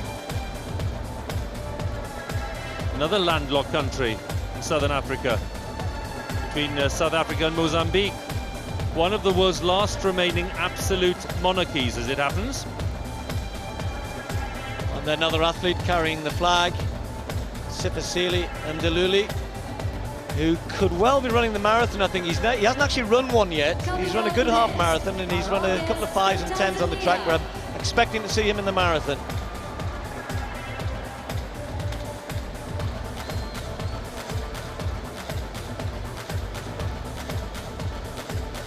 Well, Tanzania coming in next. And they've got a great tradition in these games. Carrying the flag for them will be Samson Ramadani, who won the marathon at the last games in Melbourne. Of course, Fans of the Commonwealth Games might remember the great Filbert Bayi, who broke the world record in the Commonwealth Games 1500 metre final back in 1974. And as we see the Tanzanian team go through, I think Sonali is another guest with her. We mentioned him earlier on. He's the younger brother of Amir Khan. He'll be fighting in the boxing. I'm joined now by Harun Khan, Amir Khan's brother, who is playing for Pakistan in the Commonwealth. How are you enjoying the ceremony so far? You know, it's a great experience. This look, the turnout says it all. It's my first major tournament, and it's good to be here. The atmosphere is great. I'm just looking forward to getting the ring now. What made you want to play for Pakistan? Well, I would have looked to fight England as well, but I'm dual nationality. My parents are born in Pakistan, so we've had one person in the family that's fought for England. And look where he is, and it'll be good to just make my mum and dad proud to make another member of the family to fight for their own country, which is Pakistan. So I'm hoping to just make them proud as well. Your team got a massive welcome when they came into the stadium. Were you expecting that here in Delhi? Well, I was a bit, yeah, because it's right next door to India. The way they're treating us with respect, I can't explain that much more. We've had a good turnout, they welcomed us well, and can't thank them more than that. Is Amir out here with you, or is he watching from home? Well, he's in America at the moment. He's training for his next fight in December 11th. He would have loved to be here, and I'm sure that I've been speaking to him every day as well, and he's always telling me like, chill, don't let the nerves get to you, and I'm chilled out. I've got a great team behind me. I'm getting along with the Pakistan team great, so it's good, but it would have been good to see Ami here as well. And I hear you then want to go pro as well? Hopefully one day, yeah, but first of all, I've got to go through the Commonwealth Games, hopefully get a good result and see what happens after this. Well, it's a brilliant experience to be here. Enjoy the rest of the show. Thanks, Arun. Thank you. We've been joined by the Gambia and by Tonga, now Trinidad and Tobago. Cleopatra Borrell-Brown, who won bronze in the shot put in 2006. And it's her birthday today, Hugh. What a day for her. Well, it's one heck of a day for her, to be fair. Leading the way for the national team at these Commonwealth Games.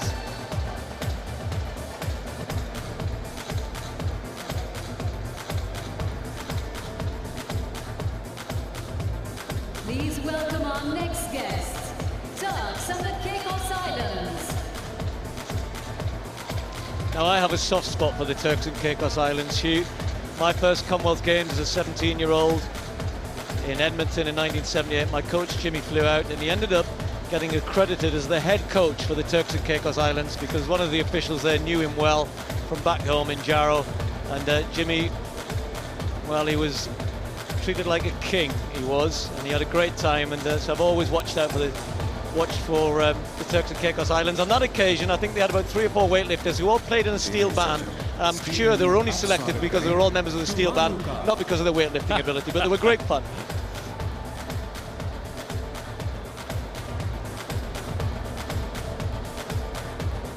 So, Turks and Caicos Islands with a vote of confidence from Steve. Not long to go before the last of the home nations, Wales, joins us here in the stadium. Tuvalu, led by Lapua Tuo, who's a weightlifter. These are the low-lying Ellis Islands. I love the story about Tuvalu, that they've sold their domain name, .tv, for $50 million, some of which has gone into sport in the country, which is great. And they might get it back in 12 years, so it's a lease of probably a very wise deal. Uganda are with us. The East African country, of course. Ganzi Semu Mugla, who's a swimmer, leading a very talented contingent from Uganda.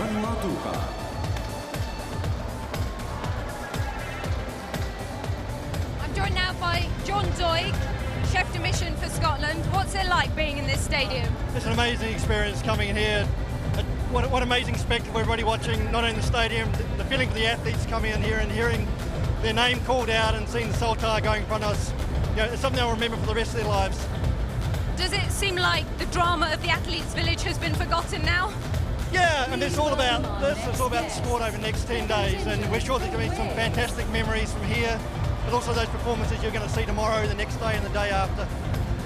Have the home nation teams all been mingling in the athletes' village, or is there a bit of a rivalry going on? There's a bit of friendly rivalry. These are the friendly games, and we have been mixing. Everybody knows each other, but once we start tomorrow and get in that pool on the track and on the hockey field, it's all going to be whoever wins. Well, good luck. Enjoy the rest of the show. Will do. Thank you very much. Thanks, John. I think I'm allowed to say, Steve, that there was a gigantic cheer in the stadium when Wales came in. David Davis, the swimmer, led them in. I was leading the cheering, by the way. Well, there was a cheer in the commentary box. I was trying to listen if it was in the rest of the stadium. I think you're right, though. I think you're right. I can say that Chris Jenkins, who's the chef de mission of the Welsh team, has been in the BBC office quite a few times during the preparations.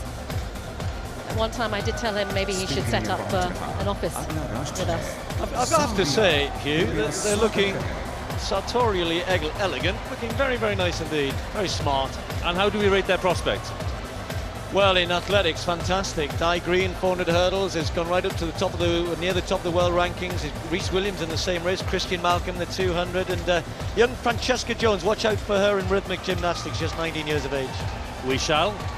Zambia, following Wales. Rachel Nachula.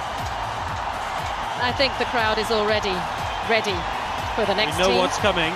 We know who's coming now. Because after Zambia, the last team in will be the host nation, India. And I think the stadium has just erupted with cheering here. I think that's great for the athletes, for the Indian athletes, considering everything that they've had to go through. Of course, as the home nation, the largest team,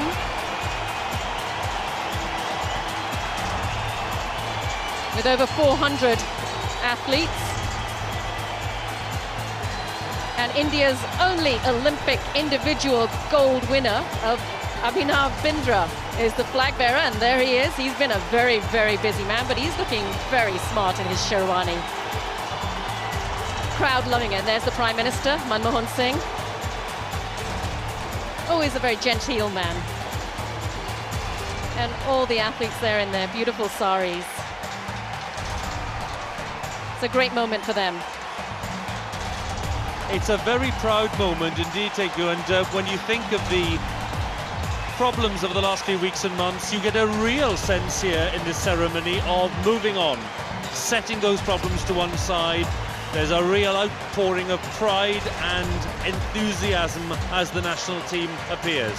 Definitely, Hugh, and I think especially for the athletes, I mean, this is what they work towards for years and years, and they really wanted to get down and you know, this is what is important about the games, the sports and the hard work that these athletes have put in, and unfortunately they haven't had the opportunity to practice in many of the venues, but well, nonetheless, they've targeted over 100 medals, which I think is a steep mountain to climb, but they know how to do that in this part of the world, don't they? They want to better their last tally, I think, they do. Steve. I think it'd be really interesting. We could have one of the well, I think could be one of the real moments of these games, because in track and field, India have traditionally not done that well.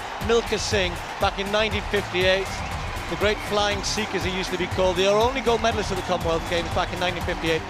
But with Tintu Luka in the 800 metres, of course, we have no Caster Semenya of South Africa here, a couple of the English athletes not here. She's got a real chance. This season, she's gone from almost unknown to right towards the top of the world rankings, and she could well become the face of these games if she were to win the gold medal on the track here. President of India, Pratibha Patel.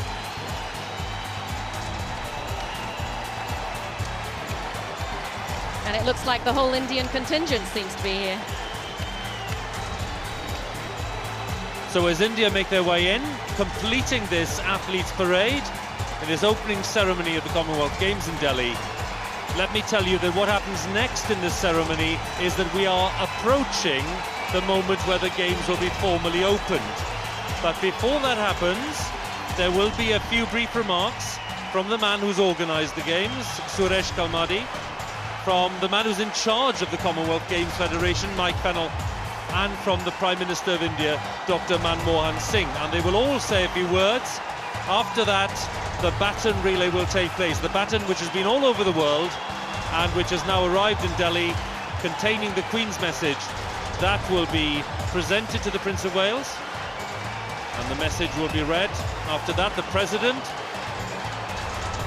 and His Royal Highness will declare the games open. That is the plan of action.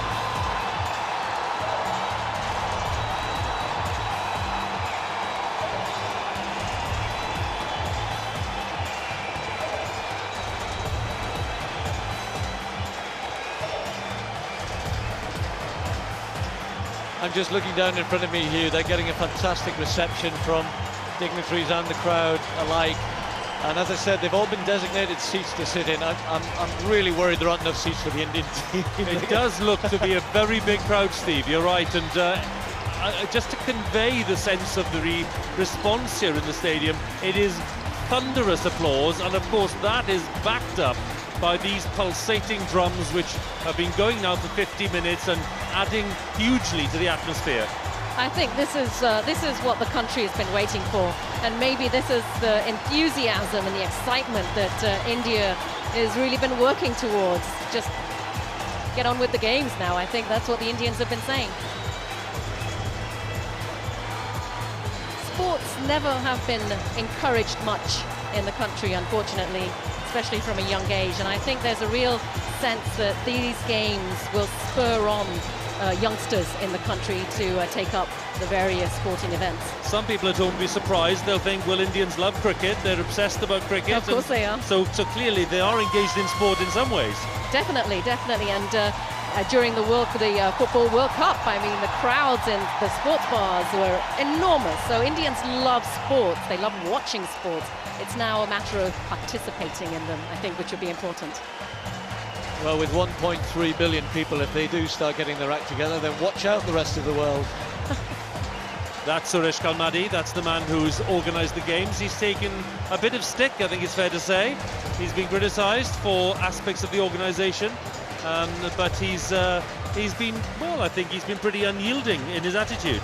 He has. At one of the press conferences, Hugh, when he was asked whether his dream of the Olympic Games in 2020 was over, dead and buried, he said, talk to me after the game. So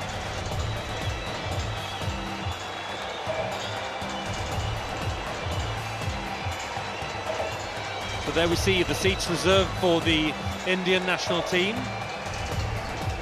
Just maybe up to 100 of them still to be seated. Jack Rogge, the IOC president, looking on, and of course it's been mentioned on more than one occasion already this evening, there are ambitions for India to bid for the 2020 Olympics. So I'm sure Jack Rogge getting a very close-up view of how they're doing at the start of these Commonwealth Games at least.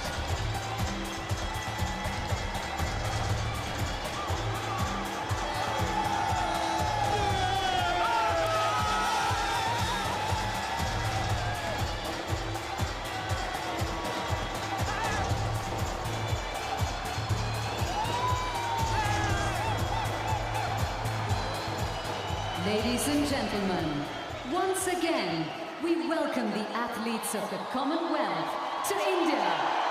Brilliant sportsmen and women from 71 nations who have gathered here to compete in the spirit of the games.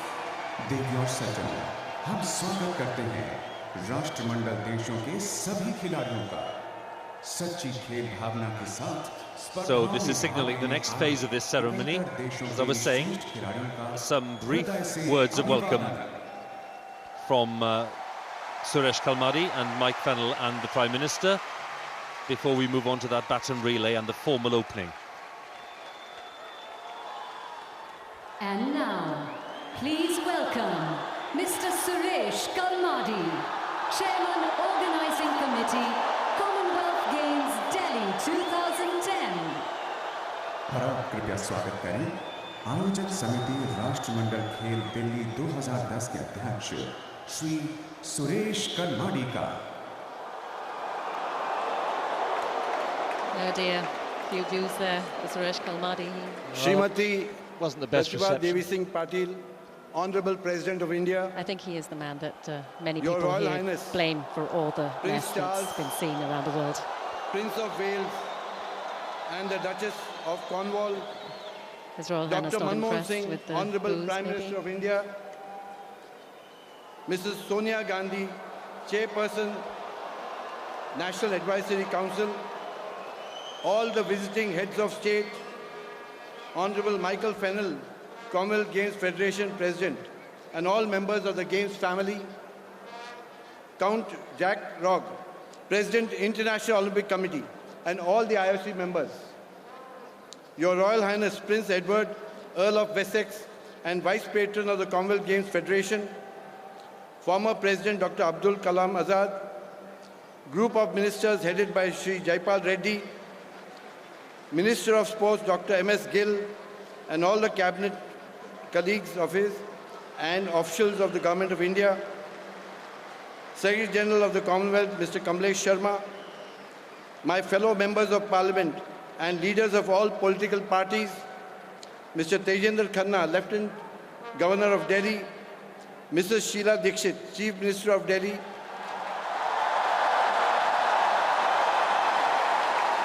members of the Defence and Security Forces, my colleagues in the Indian Olympic Association and other stakeholders, my colleagues in the Organizing Committee, the army of 20,000 volunteers who are the backbones of the Games.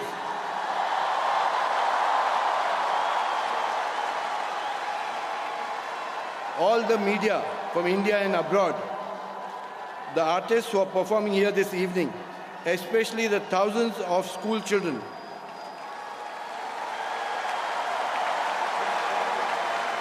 all the wonderful citizens of Delhi and India, the sporting fraternity in India, and my dear athletes from all over the Commonwealth. Delhi के सभी क्रीड़ा प्रेमी नागरिक भाइयों और बहनों, नमस्कार।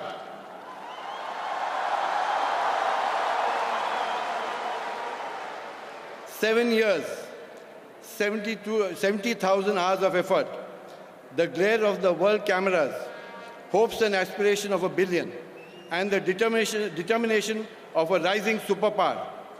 India is ready to host the great Commonwealth Games.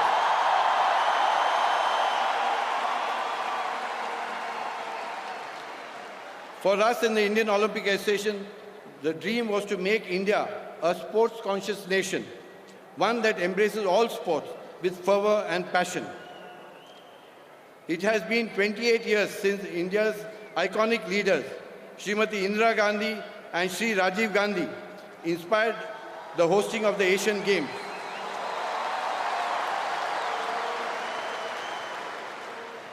One of the biggest objectives behind hosting a Games of this magnitude is to regenerate the socio-economic landscape.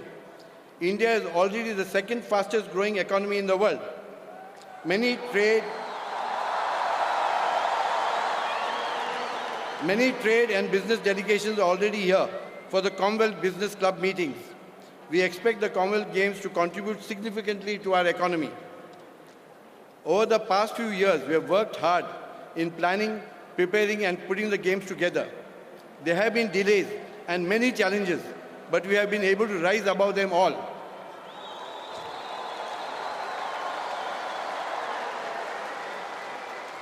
When we were faced with the most difficult challenges, Prime Minister Dr. Manmohan Singh, unending encouragement and reassurance made us feel,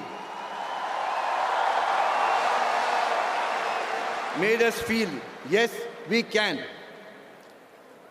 I also like to thank Mrs. Sonia Gandhi for her support to get the Games to India.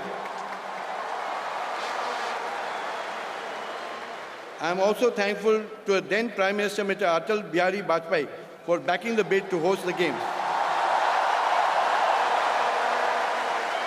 which our broadcast partners will beam to a worldwide audience of more than 2 billion people on high-definition television.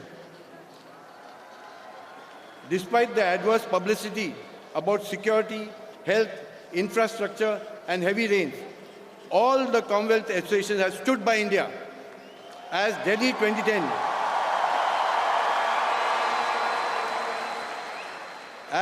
2010 becomes the largest ever in the history of the Commonwealth Games.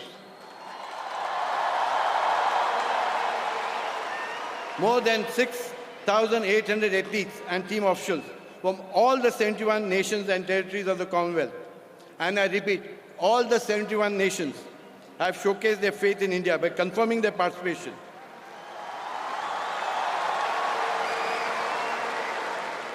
New champions will be born here in New Delhi, I'm sure of that. I have also admired the patience of the citizens of Delhi, even as a number of facilities in the capital were being upgraded. A fantastic legacy has been created for Delhi and India in terms of world-class facilities like a superb airport, metro rail across Delhi, and much else. I'm sure Delhi will be an impeccable host and prove that it is now a truly world-class city and a great tourist destination. In just a few moments from now, we shall be completing the longest baton relay in the history of the Commonwealth Games, spanning 190,000 kilometers.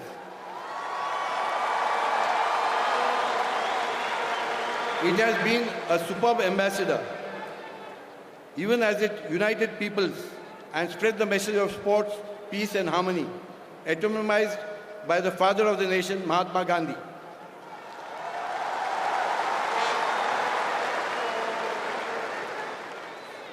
To the athletes taking part in the games, let me reiterate, we have designed these games around you, be it the games village or the competition venues. The facilities have all been created with you in mind. You have told me over the past week that you are enjoying the stay in the village and is better than many that you have been to.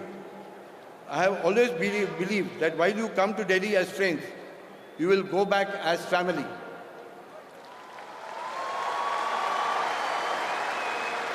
I am particularly happy that the top two of international sports movement in the world are here today. Dr. Jack Rogge, the President of the International Olympic Committee, we are very thankful to you, sir, for having come here. And Mr. Michael Fennell, who has given us all the advice to run these games.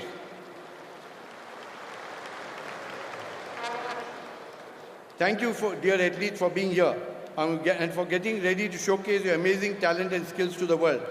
Enjoy your stay in Delhi and your competition. We are prepared to deliver a great games. Yes, our dream is coming true. Yes, India's big moment is finally here. Jai Hind. Big cheer for Suresh Kalmadi, who's organised these games, but the start was a little ropey because people weren't quite sure of the kind of greeting they wanted to give him. But we move on to Mike Fennell of the Commonwealth Games Federation to give his thoughts at the start of these games.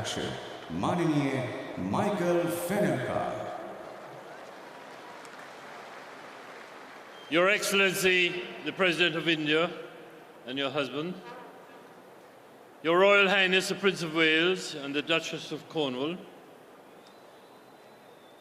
Honourable Prime Minister, Dr. Manmohan Singh and Mrs. Singh, Your Royal Highness the Earl of Wessex, Vice Patron of the Commonwealth Games Federation, His Excellency Mr. Kamlesh Sharma, Secretary General of the Commonwealth, and Mrs. Sharma, Mrs. Sheila Dixit, Chief Minister of Delhi,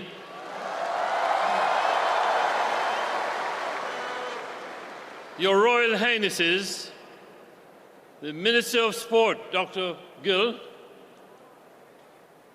His Excellency Dr. Jack Rogge, President of the International Olympic Committee, Mr. Suresh Kalmadi, Chairman of the Organising Committee, distinguished guests, athletes of the Commonwealth, ladies and gentlemen, in a short while, the 19th Commonwealth Games will be opened, and thereafter competition will commence in earnest in 17 sports, including fully integrated events for para-sports athletes.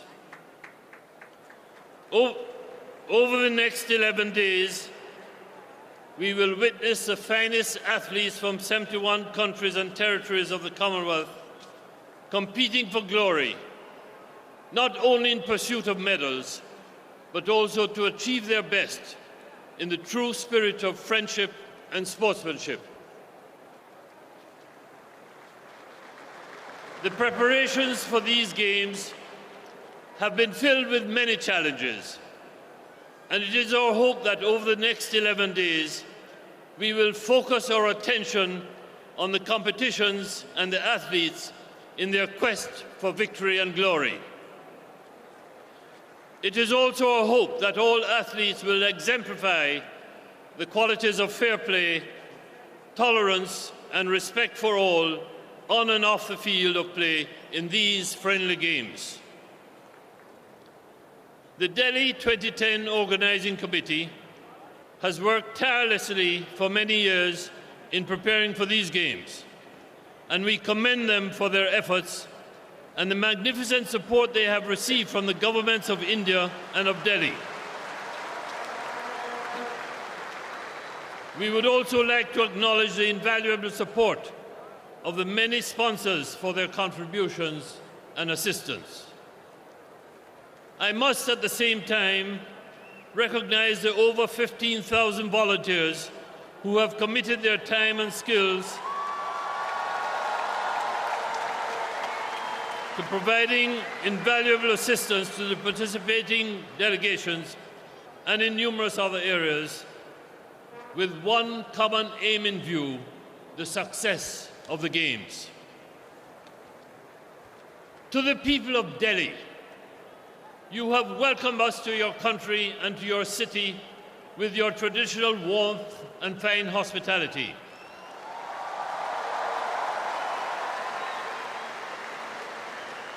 The athletes and their accompanying officials who are here to participate in the Games have been touched by your kindness and your enthusiasm for being good hosts. And it has demonstrated yet again that through sport, true friendship and unity can be achieved in the midst of adversity. The Queen's baton will arrive shortly, bringing the special message from Her Majesty to the athletes and people of the Commonwealth. This baton has visited all 71 participating countries and territories, covering over 180,000 kilometers and receiving an extraordinary reception everywhere it went. This has been a tremendous success, and congratulations to the Organising Committee for this achievement. The baton will soon enter the stadium, and on arrival at the podium here, His Royal Highness the Prince of Wales, representing the head of the Commonwealth, will receive the baton, read the Queen's message, and declare the 19th Commonwealth Games open.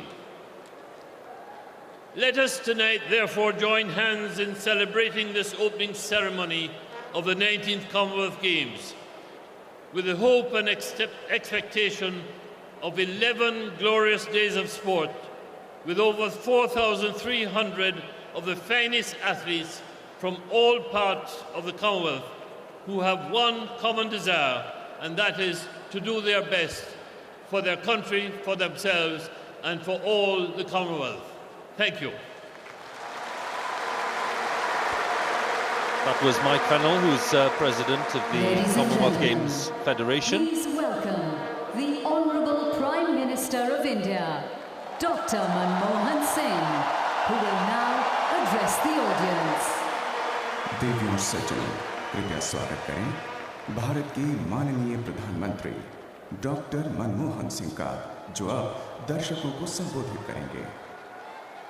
Your Excellency, the President of India, Srimati Patil ji, Your Royal Highness the Prince of Wales, Your Royal Highness the Duchess of Cornwall, distinguished heads of state and high dignitaries of countries of the Commonwealth, sportsperson and dear friends.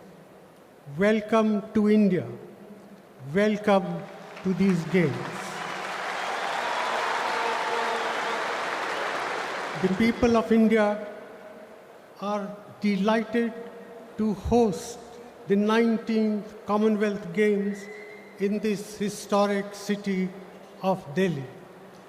It is a proud moment for all our countrymen. I convey my warm greetings to each member of this august gathering of the Commonwealth sporting fraternity. I invite all our guests who have come from every corner of the world to enjoy our hospitality, to enjoy the games, and to enjoy the incredible sights and sounds of India. Millions of people are waiting eagerly to watch this great sporting spectacle unfold. Over the next 2 weeks, we will celebrate and honor sporting excellence on the playing field. We will see contests of human skill and endurance, but above all, of courage and character. These games are an occasion to uphold and renew the essential spirit of the Commonwealth that seeks to promote peace, equality, and friendship among all peoples and nations. It is participation and sportsmanship, more than winning or losing, which will strengthen the cherished ties of goodwill and understanding that unite us as one large family. I convey my very best wishes to all the sportspersons, organizers and fans for a very successful and memorable 19th Commonwealth Games. Thank you and Jai Hind. Dr. Manmohan Singh, who's the Prime Minister of India, the man who took charge of some of the organisation when it was creaking and got things together. Through many countries, and he'll be looking very carefully, not just tonight, but over the next few days to see whether all of that has clicked into place. So we're moving on to the next stage of this ceremony, approaching the formal opening. And we're talking about the Queen's Baton Relay. It's been referred to there by the speakers. The journey of the baton began back in October 2009 at Buckingham Palace. Since then it's covered 180,000 kilometres. And here it is, brought in by one of the star Indian athletes. Yes, Vijinder's saying a little bit of a pin-up as well in this country. And he's a boxer. He won silver in the welterweight division at the 2006 Commonwealth Games. A very, very popular athlete in India. And he's passed it on now to Mary Kom.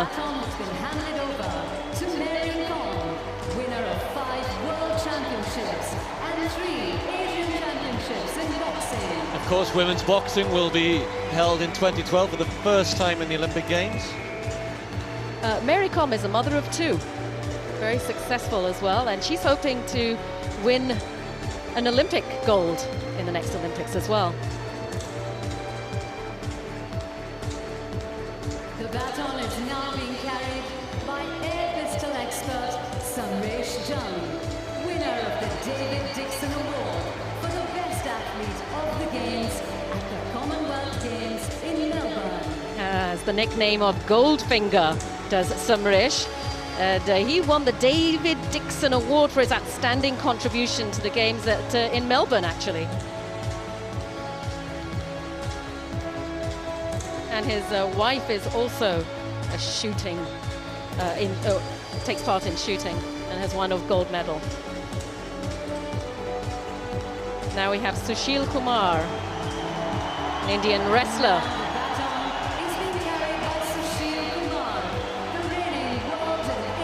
Wrestling champion in the 66 kilogram category. Baton relay now really one of the great traditions of the Commonwealth Games.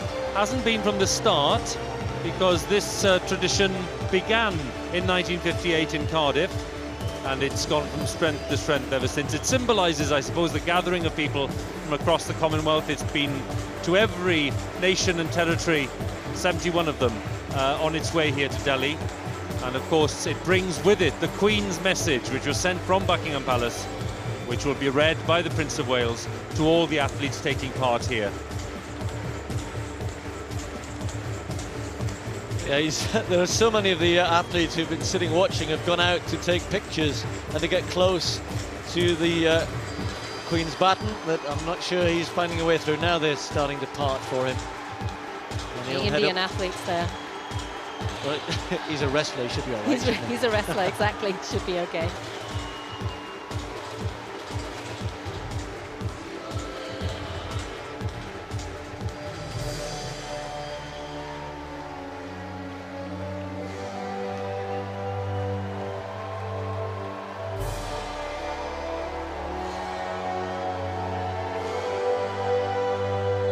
Seconds away then from the formal start of these Commonwealth Games.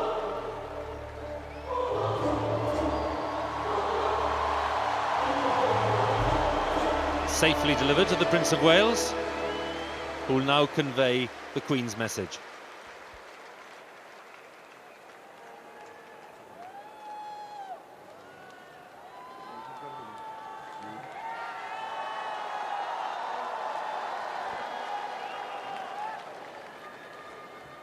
Wrong way round.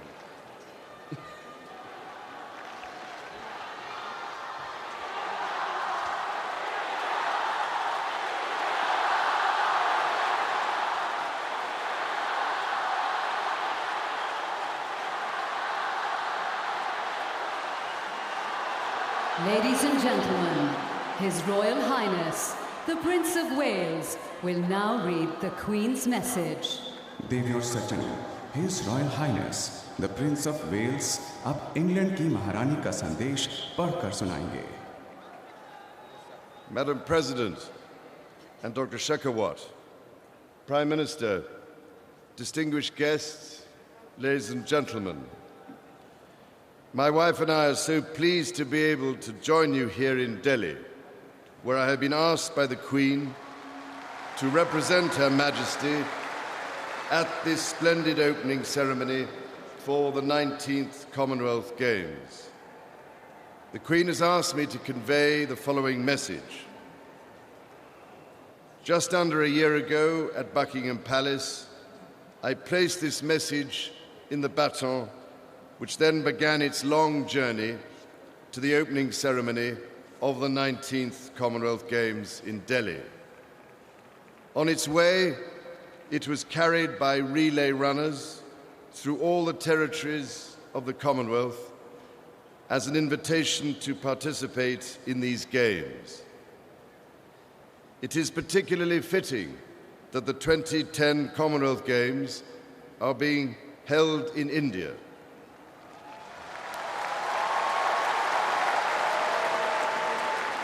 Recently, we have celebrated the 60th anniversary of the London Declaration, when Indian independence brought into being the modern Commonwealth of Nations.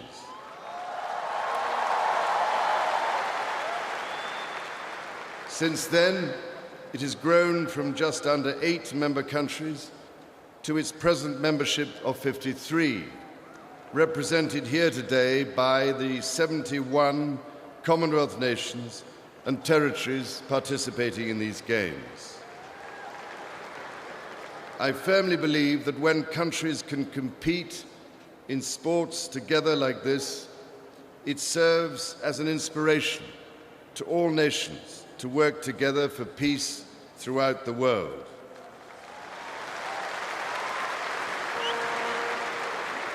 These games, with their festival of sport and culture involving the youth of the Commonwealth, would not be possible without the efforts of so many people in India and beyond, and without the participation of so many teams, the dedication of so many athletes, and the involvement of so many voluntary officials. To them all and to all spectators, I send my very best wishes for what I hope will be the experience of a lifetime.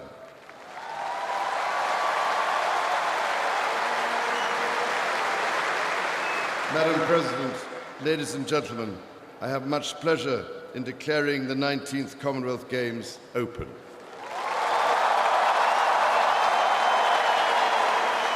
Ladies and gentlemen, the Honourable President of India, Srimati Pratibha Devi Singh Patil, will now address the audience. देवियों सज्जनों, अब भारत की महामहिम राष्ट्रपति श्रीमती प्रतिभा देवी सिंह जी पाटिल हमें संबोधित करेंगी।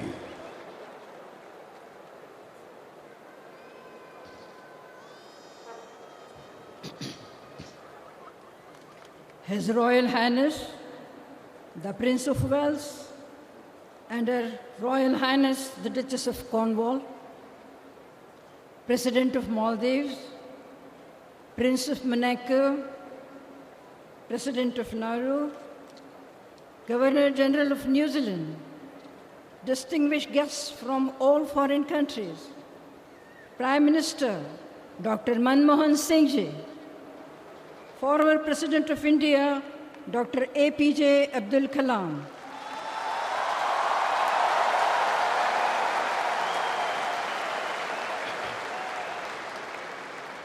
sports persons, ladies and gentlemen, sport has always been a powerful bridge across cultures and people.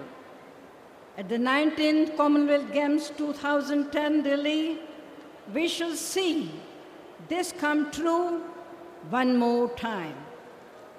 We will witness the power of sport to bring together athletes from the nations and territories of the Commonwealth, bound together by a commonality or purpose. Over the next 11 days, thousands of athletes will take part in intense competition across different sports and para-sports disciplines. We will see a variety of emotions unfold when the competitions begin, and we will experience much of it ourselves. More than anything else, we will see human endeavor at its best. Each athlete will strive to give his or her best. Such determined effort will offer those watching the games a great opportunity to imbibe lessons that will enable them enhance the quality of their pursuits. Sports is a microcosm of life. Those watching sports persons pursue their dreams will get to see how to perform under enormous stress and to deal with success and failure. Let me wish the athletes the very best in their dedicated pursuit of excellence. To our friends from other countries, let me say, India is a diverse and beautiful nation with a rich heritage and culture.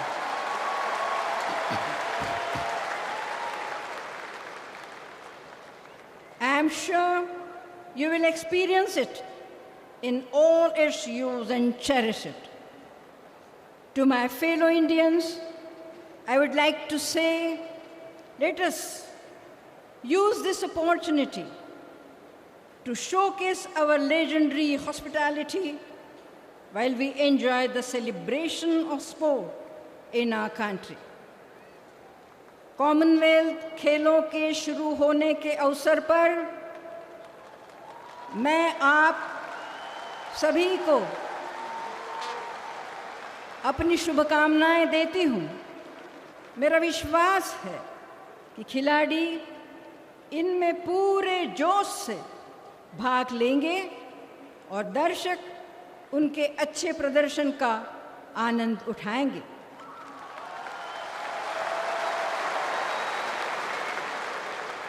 The Commonwealth Games 2010 Delhi are now open.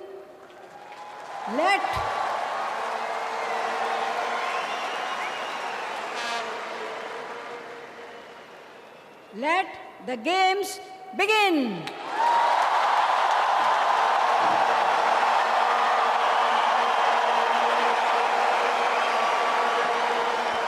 President of India declares that the games are open and have begun. What happens next is that the flag of the Commonwealth Games Federation will be brought in. It'll be flown in the stadium throughout the days of the competition. After that, a very important part of this ceremony, the athlete's oath, which will be taken by the Indian captain on behalf of all the 4,000 or so athletes. And then we'll have the cultural display as the climax of this show.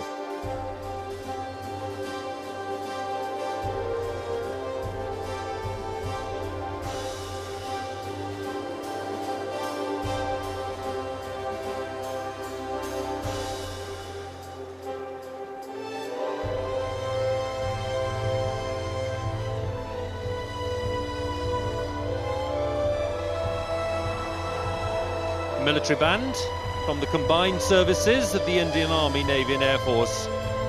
They'll be joined by the fanfare buglers from the Brigade of Guards, made up from India's senior infantry regiments.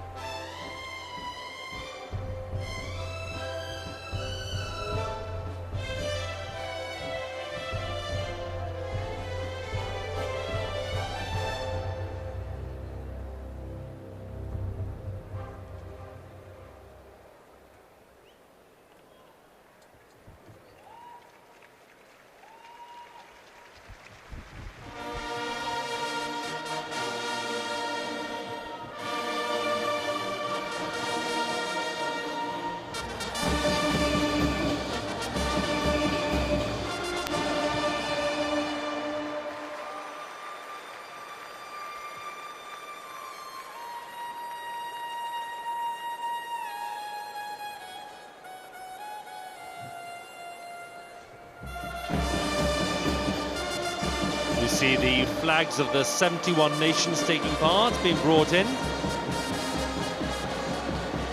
to accompany the Commonwealth Games Federation flag, which will be raised very soon.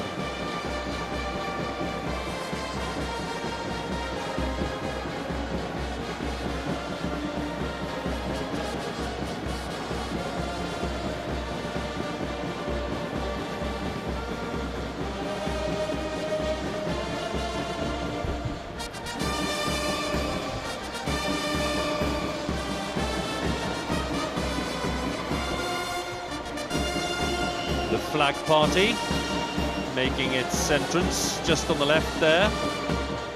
A combination of the Brigade of Guards and the Rajputana Rifles.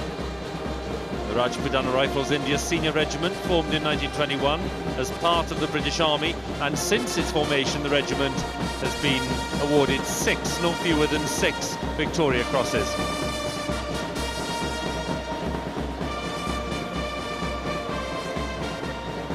Rather plain and simple, uncluttered flag of the Commonwealth Games Federation.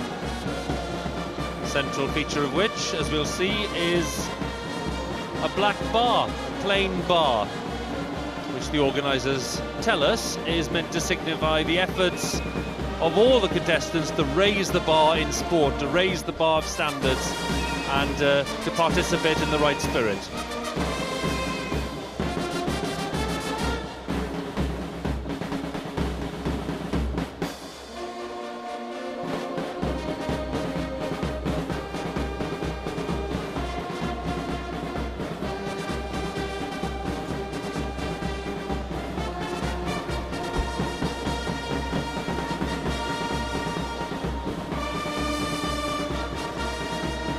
This is the flag that will fly in this stadium until the end of these games.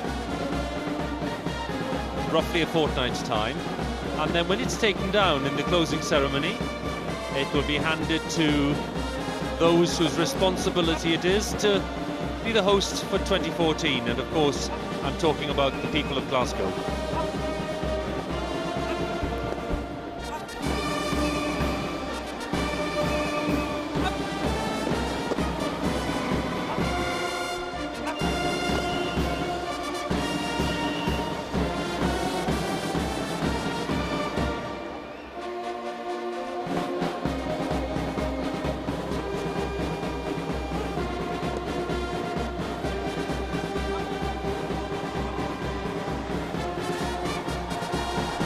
Mike Fennell, the president of the Commonwealth Games Federation, looking on.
Ladies and gentlemen, in the spirit of fair play and on behalf of all the athletes here in Delhi tonight, an oath will be taken by Abhinav Bindra, India's first individual Olympic shooting champion at the Beijing Olympics.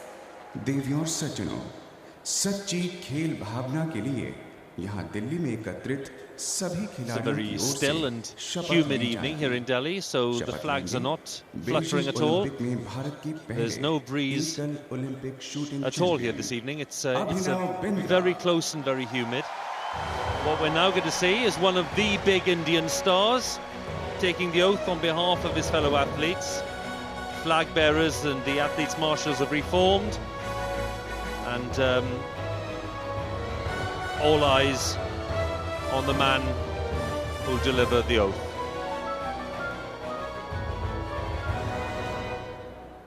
We declare that we will take part in the Commonwealth Games of 2010 in the spirit of true sportsmanship, recognizing the rules which govern them and desirous of participating in them for the honor of our Commonwealth and for the glory of our sport. Abhinav Bindra, probably one of the most popular athletes here. And when he came back from the Olympic Games with his gold medals, his father was very concerned that he wouldn't be able to find him a wife. Hugh, that was his main concern at that time. He's still not married. I sense some of Tinku's little comment that he's still not married, as he should be. Well, in India, I mean, that is something that most parents want for their children, is to get them married as soon as possible, as young as possible. Oh, it was his birthday last week? He's 28 now. 28 now, yes. Yeah. He's young. He's very young. Of course he is. And he's got other things to concentrate on. Tinku, let's talk a little bit about what we can expect now, because just for viewers at home, it's a long ceremony, obviously, but there's a lot of spectacular action still to come, because they've arranged this ceremony in a slightly different way to the norm. They've kept all the big cultural statements to the end, and they really are spectacular and impressive. Yes, we've got some really, really amazing segments coming up. and the audience will be able to see get a taste of what India is. And India, not the modern India, but this is really looking back on the ancient traditions of the country, the rich history of the country, and it's like a story of India. It's an ancient tale in parts, but using the very latest in technology to illustrate it and to bring it to life. This great balloon that we can see, the biggest helium balloon in the world, as I was saying a while ago, well, that's a vital part of this show because it projects so many of the images that form part of the celebration of culture, pageant of culture, if you like. And we're starting with what's called the Tree of Knowledge, celebrating the very rich and deep heritage of Indian knowledge, the mix of mysticism, if you like, and the different branches of philosophy, and all of this illustrated by the relationship between the wisdom of the teacher and the conscientious student. That's our opening theme, look. Yes, it's the Guru Shishu tradition, the teacher and the student.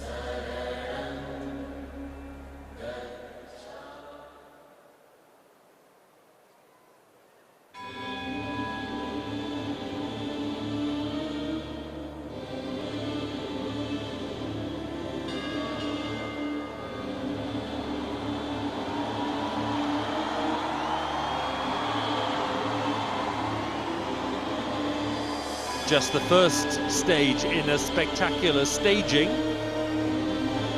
This will be the Tree of Knowledge, made up of unique fabrics, some 25 panels, creating a kind of tree trunk to 25 meters high, comprising bamboo fiber and silk. And I'm told, Tinku, it's based on the majestic chinar tree, one of the great symbols of Kashmir. Yes, it's a native tree of Kashmir, which is a deciduous tree. Usually it would be a Bodh tree, which is the tree under which Gautama Buddha acquired enlightenment. He, of course, the founder of Buddhism, but no, they've chosen the chinar tree.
What we're seeing is a transition here through the various classical dance forms from different parts of India, and of course complemented by the different tones in music, the extraordinary costumes,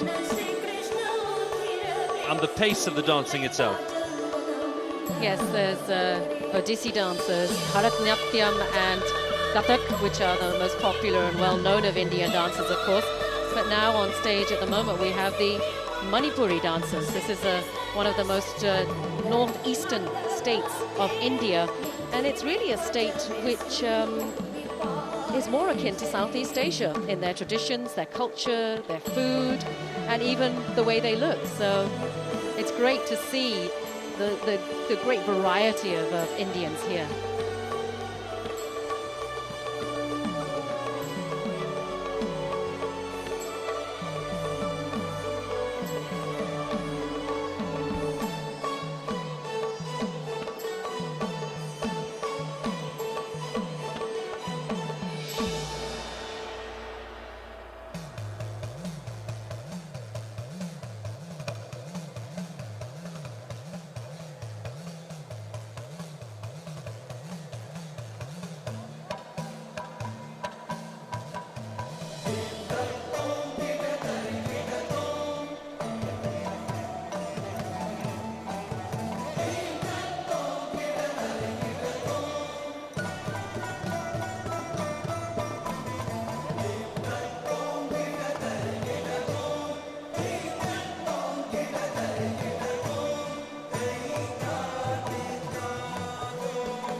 Tree canopy in an ever-changing colour scheme, reflecting the change of seasons, reflecting the kind of dance that we're seeing.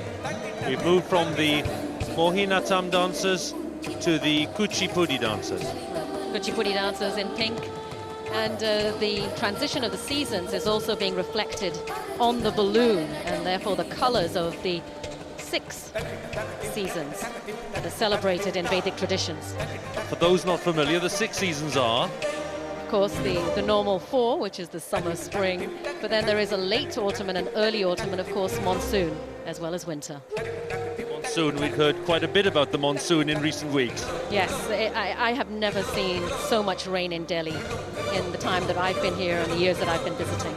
I think it's the highest rainfall in 60 years.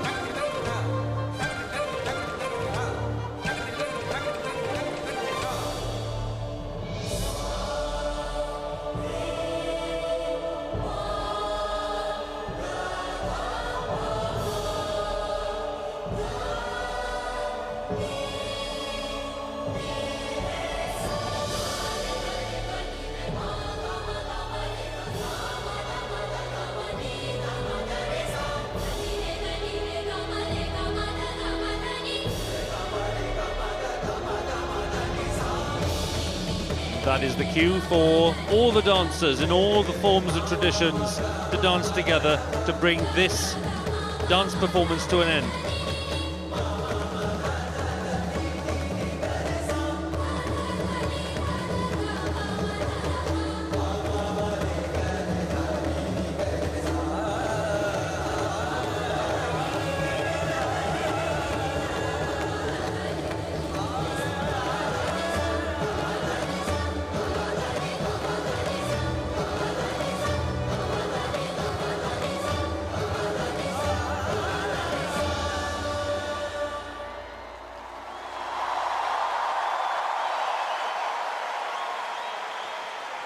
Very colourful, very rich in its texture and fabric, a very lively display by the hundreds of classical dancers.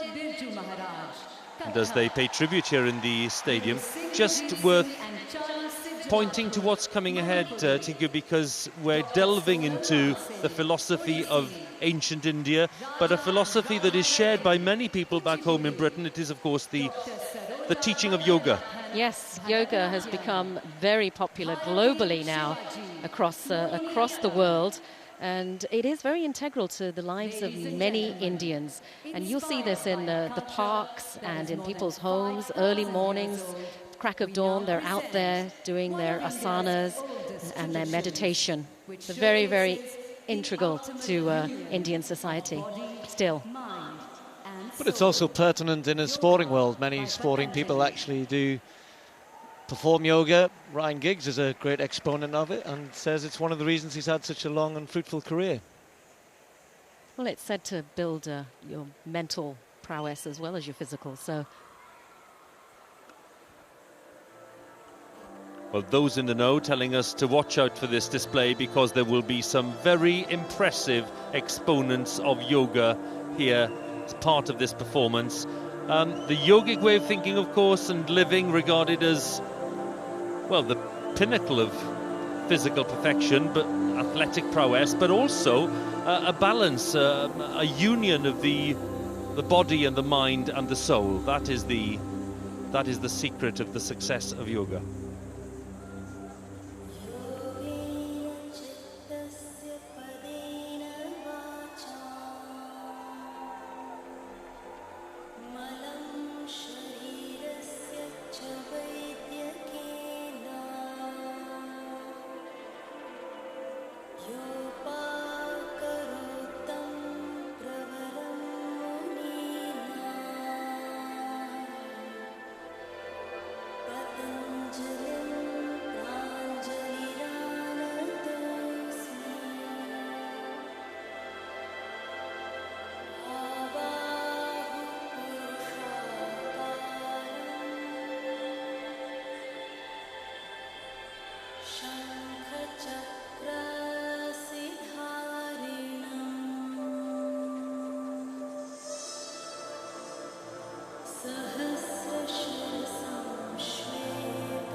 a spectacular tribute to the power and the spirit of yoga, and a tribute to its importance really in the Indian way of life. Yes, I think I've been inspired there to join yoga, I think, Hugh. But we see the 7 chakras that are existent in all people now coming up through this figure that is seated in meditation, that has risen up through the middle of the stage.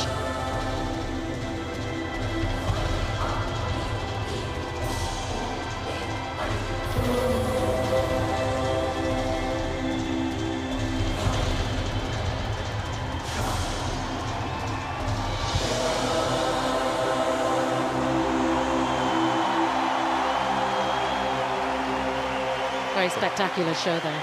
Combination of the yoga and music made that a mesmerizing presentation. Ladies and gentlemen, now we present the Great Indian Journey by Now we Indian have a- Railways.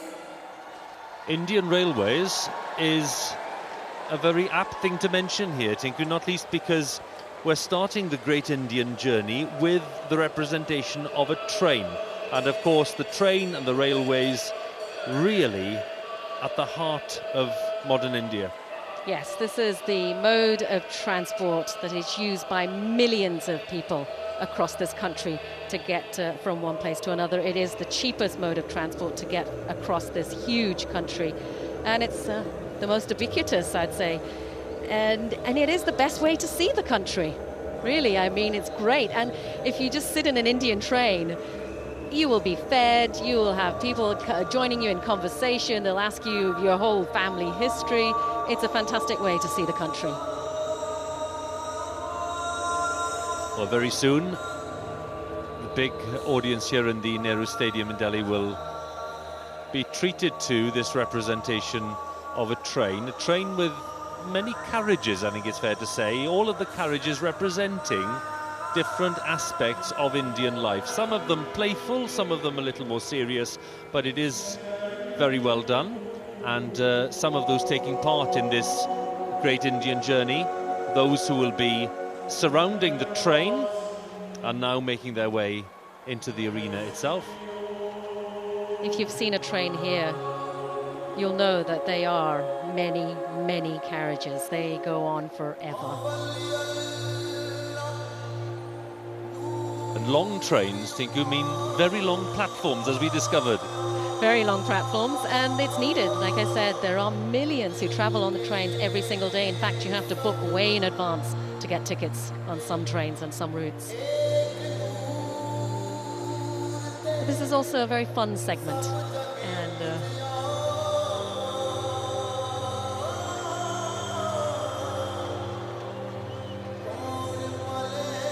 So as the final preparations are made for this sequence, this Great Indian Journey, again, just something to underline as we look at the people taking part. It is very much a celebration of various cultures that have developed in India over the centuries.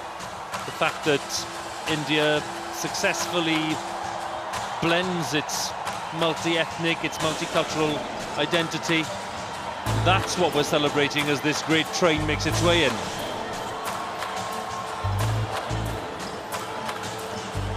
And the song that we're hearing, Hugh, is Chaya Chaya. And here we have Hussain Kuwajarwala. And he's a popular TV star, actually, TV soap star. He's now taking part in India's first stage musical, Bollywood, actually. Bollywood's first ever musical on stage, which is taking place just outside of Delhi. Lots of bangles. Bangles, yes. Women in India love bangles. Very colourful as well. And this is a very popular song. Chaya Chaya.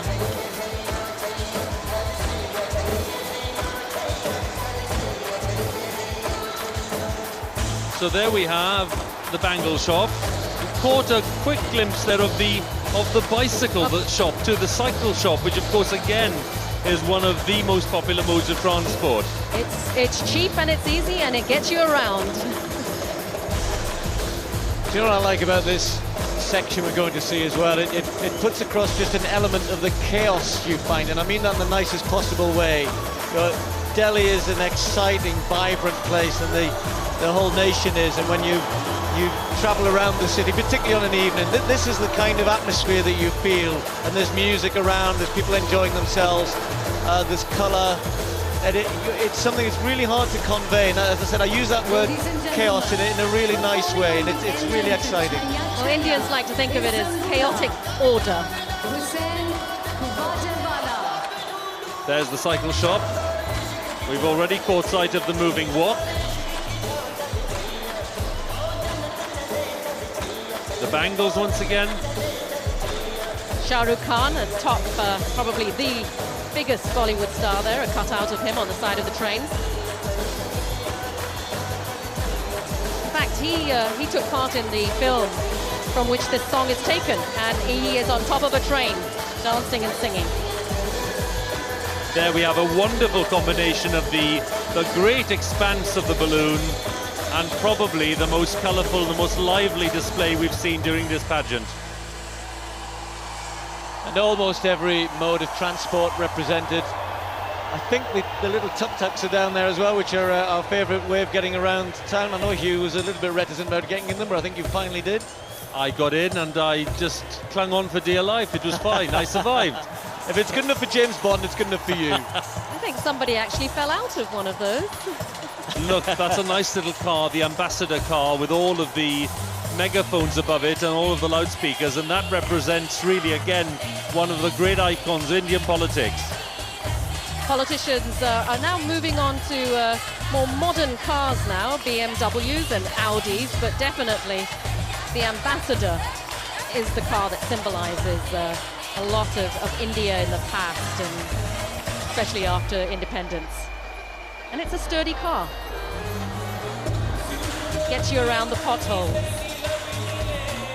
And now we have the sweetmeats, of course.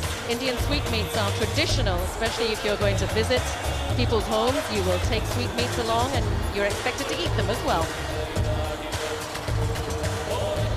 No real hardship, no? Magnificent chandelier. And you can see the dhobiwalas. Now the dhobiwalas are the laundry, the men who take your laundry, wash it, iron it, bring it back home to you. There's a knife shop there in there too somewhere, and a bricklayer. It's amazing actually, you'll see bricklayers with piles of bricks on their heads at certain construction sites. Absolutely amazing the way they work.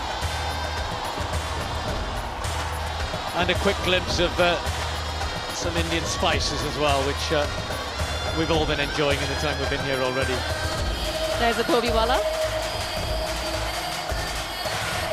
And we have the Tiffinwalas. Now these are amazing guys, especially in Mumbai. They carry millions of cartons of food, lunches, to office goers across the financial hub, which is Mumbai. Of course, the chaiwala, the man who brings you tea.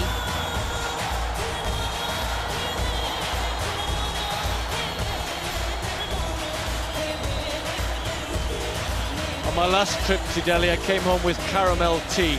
It was an acquired taste, I have to say. It seemed a good idea at the time. You can get almost any flavour tea you want here. There we have the dabbawalas again.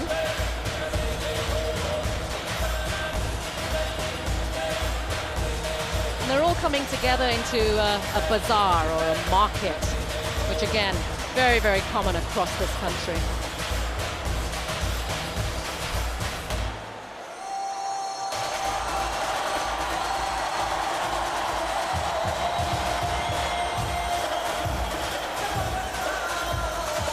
One circuit of the arena completed. The train is already left, and all of the various elements with it. But we got a real sense there of some of the very important and familiar features of Indian life. A visit to Delhi or any of the other great cities or towns will bring these very images to life as they have today.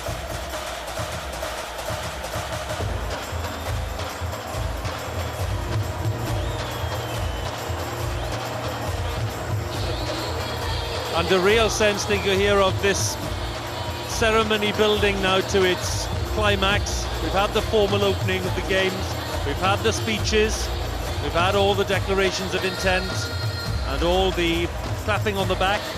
That's all happened, and a sense here that building up to the end of this celebration of Indian life as the sport itself kicks off tomorrow. The opening of these games, the official opening in which the athletes can really get down to business and win some medals, and I think India is looking forward to winning many, many medals.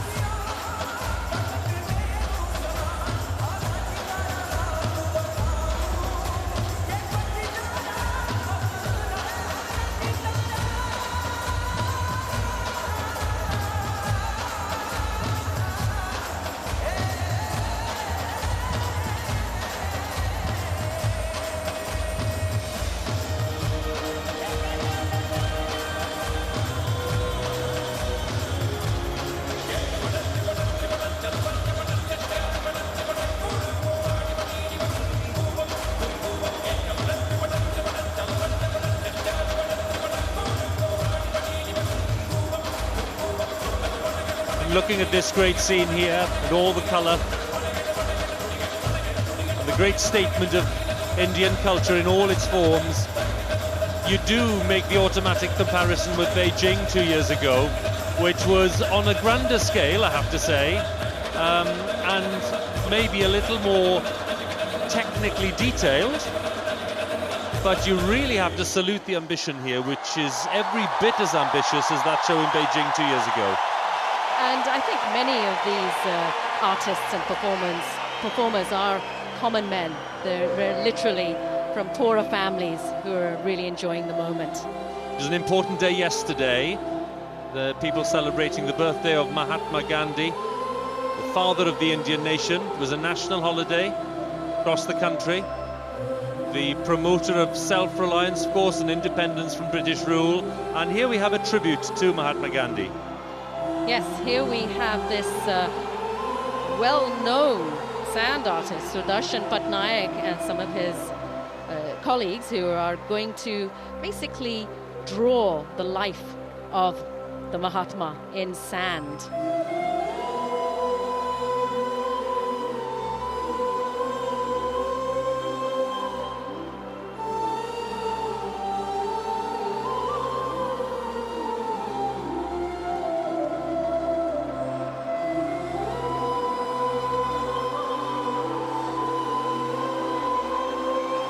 In the middle there we can see an image of Mahatma Gandhi.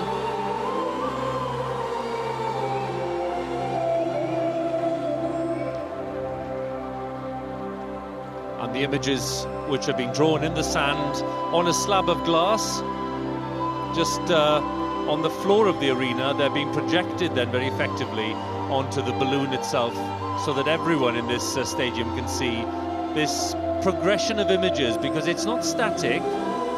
They are telling a story and they renew the images, and it's done in a very fluid and very clever way. Tinku, I've never seen anything like this before. Is this a particular? Is it just in India we see sand painting, or I must admit it's not something I've been aware of. I must be honest, I haven't seen it here in India either. And this is Sudarshan Patnaik, who's a globally renowned sand artist who's won many awards abroad.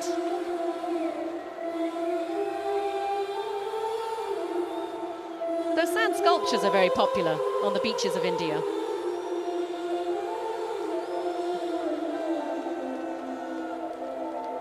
Here we have Mahatma Gandhi leading the Swadeshi movement.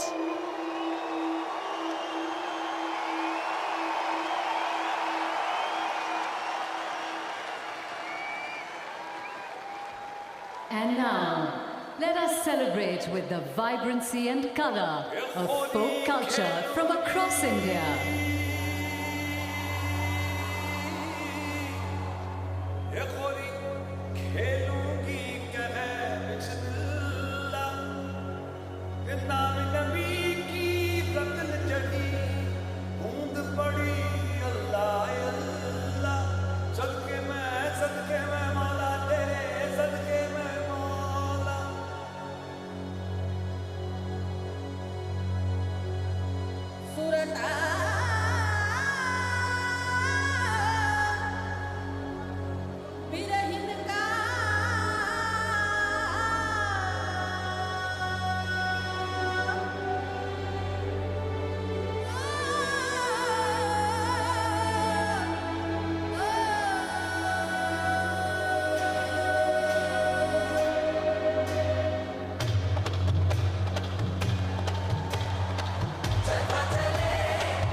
So now we're seeing dancers from across the country again coming together to celebrate what represents India. The the cultures across the country, the diversity, the different dance forms, the different costumes, the different. It's just amazing. This country is amazing in every sense.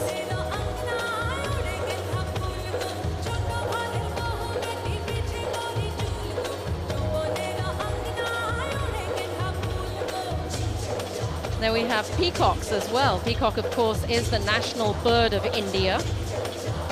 And you see many of them around. You'll see many of them in Delhi even.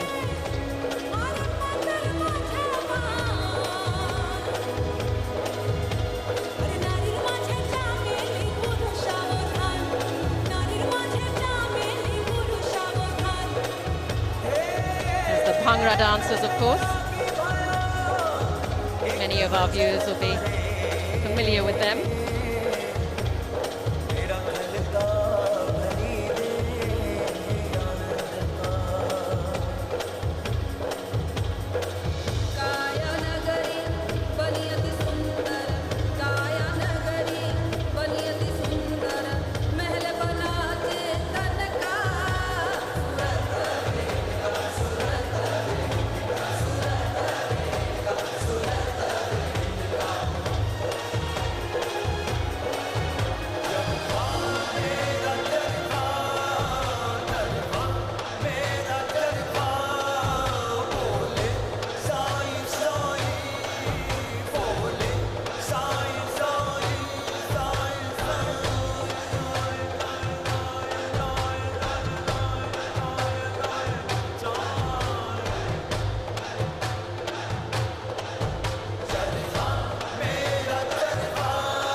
performing the theme song of the Commonwealth Games Delhi 2010, the iconic A.R. Rahman.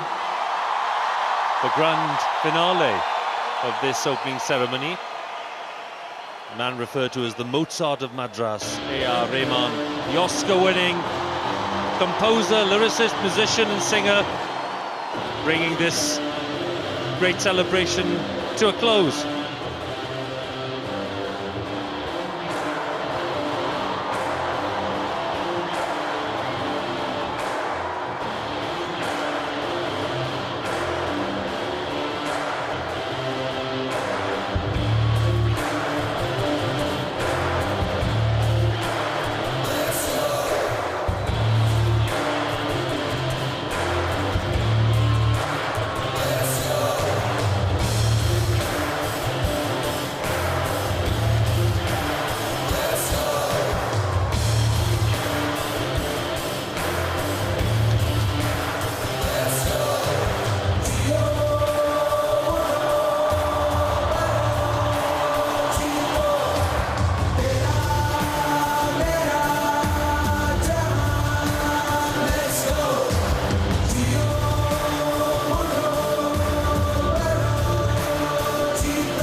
There's A.R. Rahman singing Jai-Ho from his Oscar-winning film Slumdog Millionaire, and I think this was a show that would make Delhi and the rest of India proud. It was a very impressive show which gave us the history, the tradition and the culture of India to the rest of the world. So I think people here will definitely be happy with this show.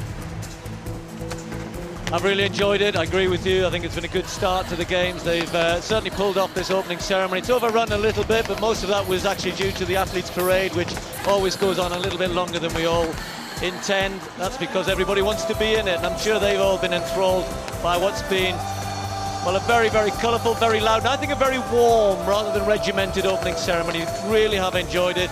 Of course, the real business begins tomorrow. Tinku and Steve, thank you. I think we're all agreed Delhi's produced a really spectacular start to these 19th Commonwealth Games. And it is a determined effort to put all the difficulties of the past few weeks and months behind them. It was confident, dare I say, it was pretty exotic.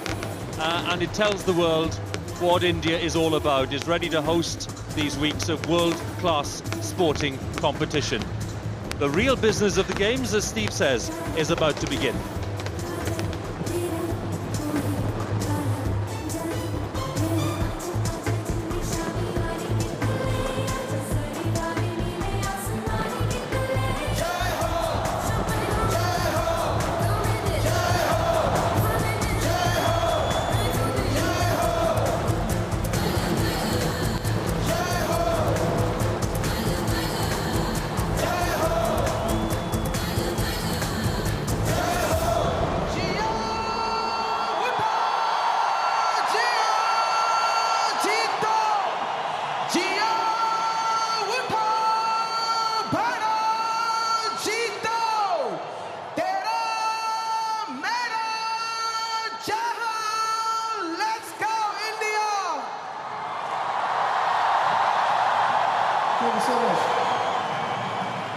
Ladies and gentlemen, that brings us to the end of the grand opening ceremony of the Commonwealth Games, Delhi 2010.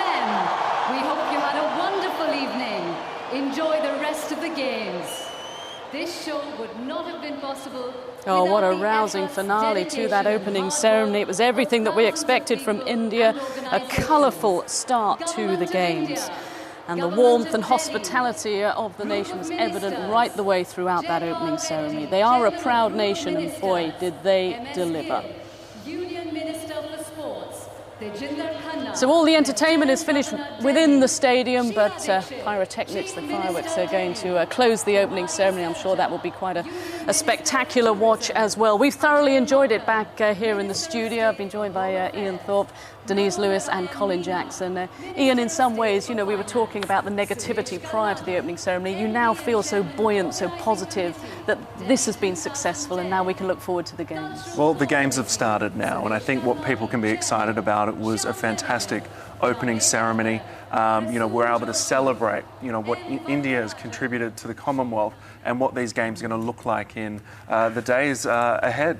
Because it is important that India has had a chance to promote and actually stage the Commonwealth Games, isn't it? It so is. You know, we're so used to other countries that possibly have a little bit more money, a bit more support doing this, and I think it's so important that a country like this, with millions of people, have the chance to celebrate. Yeah, I think we guessed it was going to be spectacular after what we saw in Melbourne as well 4 years ago. It was they really pulled it off today. Oh no, it was very spectacular. I think we all picked up bits of that ceremony that we've thoroughly enjoyed, and I think, you know, the opening ceremony should really just be something that tells you about that nation. And I think we saw an array of things there that told me, certainly, what was happening in India and what's going on now. Brilliant. I love the yoga bit, by the way. Yeah, there were some great bits as well. But, of course, we look ahead to the start of the game and a big day tomorrow for the swimming. Yeah. Gold medals decided on day one. Gold medals decided on day one, so swimming starts tomorrow morning, so everyone should be watching.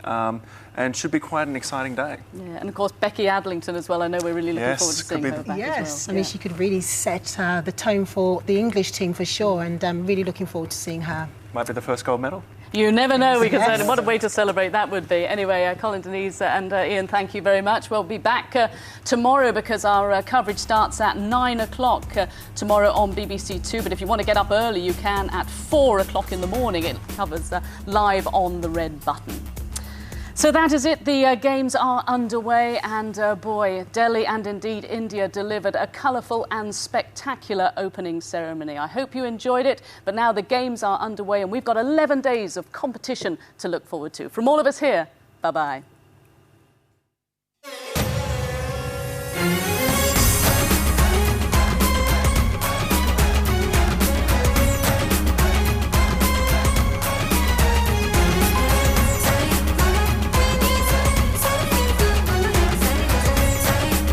India's big moment is finally here.